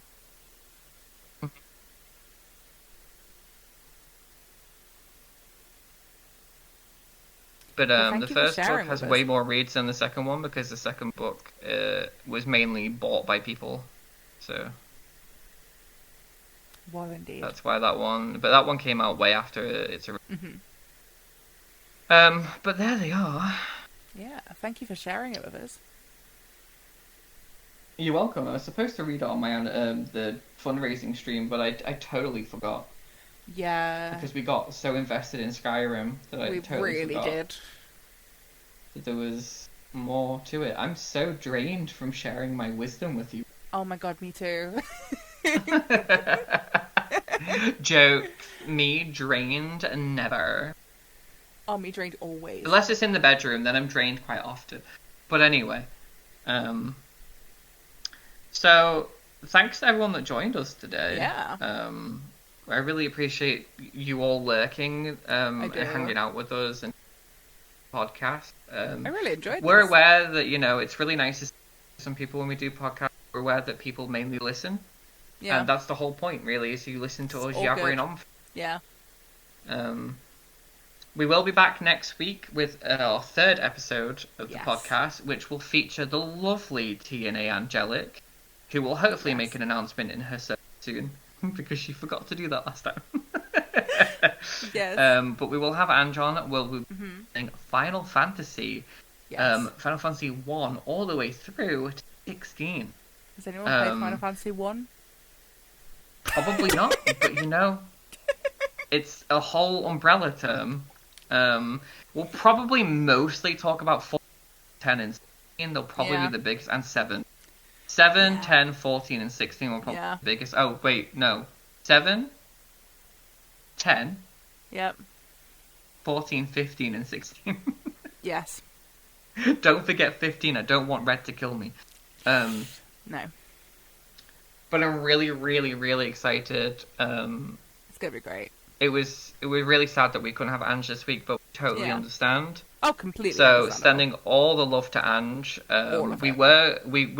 we did originally think we were going to do Final Fantasy still, but then we kind of realized we can't really do that without Ange. No. It wouldn't be right. No. And plus, I know it's an episode that you really, really want to do. Yes. So we decided to. Well, actually, this was Amy's idea to do a new episode. Yeah. I think going forward, you'll probably see episodes than anything until we can get Yeah. the gaming side sorted. Yeah. We've talked about streaming maybe FF together, Yeah. like FF14, and stuff like that, and we'll That'll be find fun. like another game that we could probably do. It Takes Two after we do. I'm still voting for Untitled Goose Game. Is that a co-op game? It is. I have never played it, so I have Neither have no I. idea what it. You just go around Also, as a I goose think and next terrorize. week we should probably do a tier list for FF games. Yeah. Yeah, we can do that. Which I can probably stream from my laptop, and Amy can just share my stream with Stream, because Yeah. I think Amy's would be super laggy, so I think mine will be fine. Yeah. And we'll do a tier list. Let me just see if there is already one, and I don't create one. Yeah. Final Fantasy tier list. Main series tier list. I need a blank sheet there.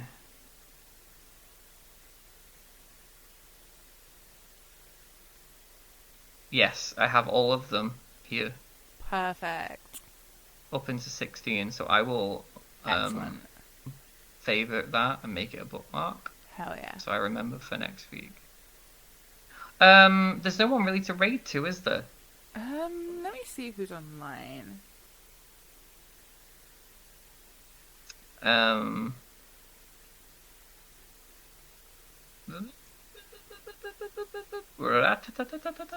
As usual, the typical shout-outs. Can we please follow our lovely mod Ange, who is Yes. amazing. Give them all the love in the world because they are going through a lot right now. As always, these are your hosts. We're talking about myself in third person. last played fucking Or mine's gonna say Baldur's Elden Gate Ring. 3.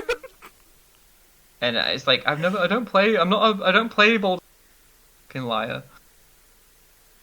Yep, But Elden these are Ring. the main people of the show. Anything else to add, Amy? No, I think we're good. Thank you for listening It's to always our sad when we end, tangents. isn't it? I know. Yeah. 3 hours went by so quickly. It did go by. But we very discussed a lot of quickly. music topics today. We did. I'm really excited for the Final Fantasy episode. I'm very Yes. excited. Yes. Also, a reminder, there is D&D tonight. We are doing Oh another my God, episode yes. tonight. If you want to know some more of Emerus's lore, which apparently I don't even fucking know, but apparently I'm going to find out tonight, please Yeah. tune in at 12:30 for the UK and whatever time zone that converts to in other countries. Let me give Fargrim a shout out, so that they know Yeah, where to please do. find the D&D. That's where we will be playing D&D Yes. tonight. We're very excited. I'm very excited. There's a lot more. We for those who don't know, last week we brought in a new character called Hell yeah. Alaric, who is played by my partner, and maybe he knows Emerus. There was a hint that he might know, and he knows a Emerus, but is it me or is it a different? Is it the Never. same? Do you just secretly have a don't twin know. brother with the same name? I don't know, I but don't it's know. a very popular name in Elven society, so Maybe. or Druid society at least. So you never know. Yeah. Evil twin brother Emerus and Emerus. I don't know how that would work. Imagine calling the twins the same name though. Yeah. But please, if you can tonight, join us there. Even if you end up like Amy and Delusion tired episode, please join I will us. probably end up It's really passing out, nice. but I will be there. It's really nice. Well, you did last time too, but it's really nice to see my community show up for Fargrim. I think the series deserves a lot of love, Oh, yeah. especially our group, because our group is amazing. Yeah. And yeah, that's it. We'll see you guys next week. Yeah. See you next week. And remember, you're not cute. I'm cute. Thank you. We're going with that? Okay. I don't have See you another sign next off. week. Good night. See you Should we next steal week. Angie's and be like, remember that you're freaking beautiful? Yeah.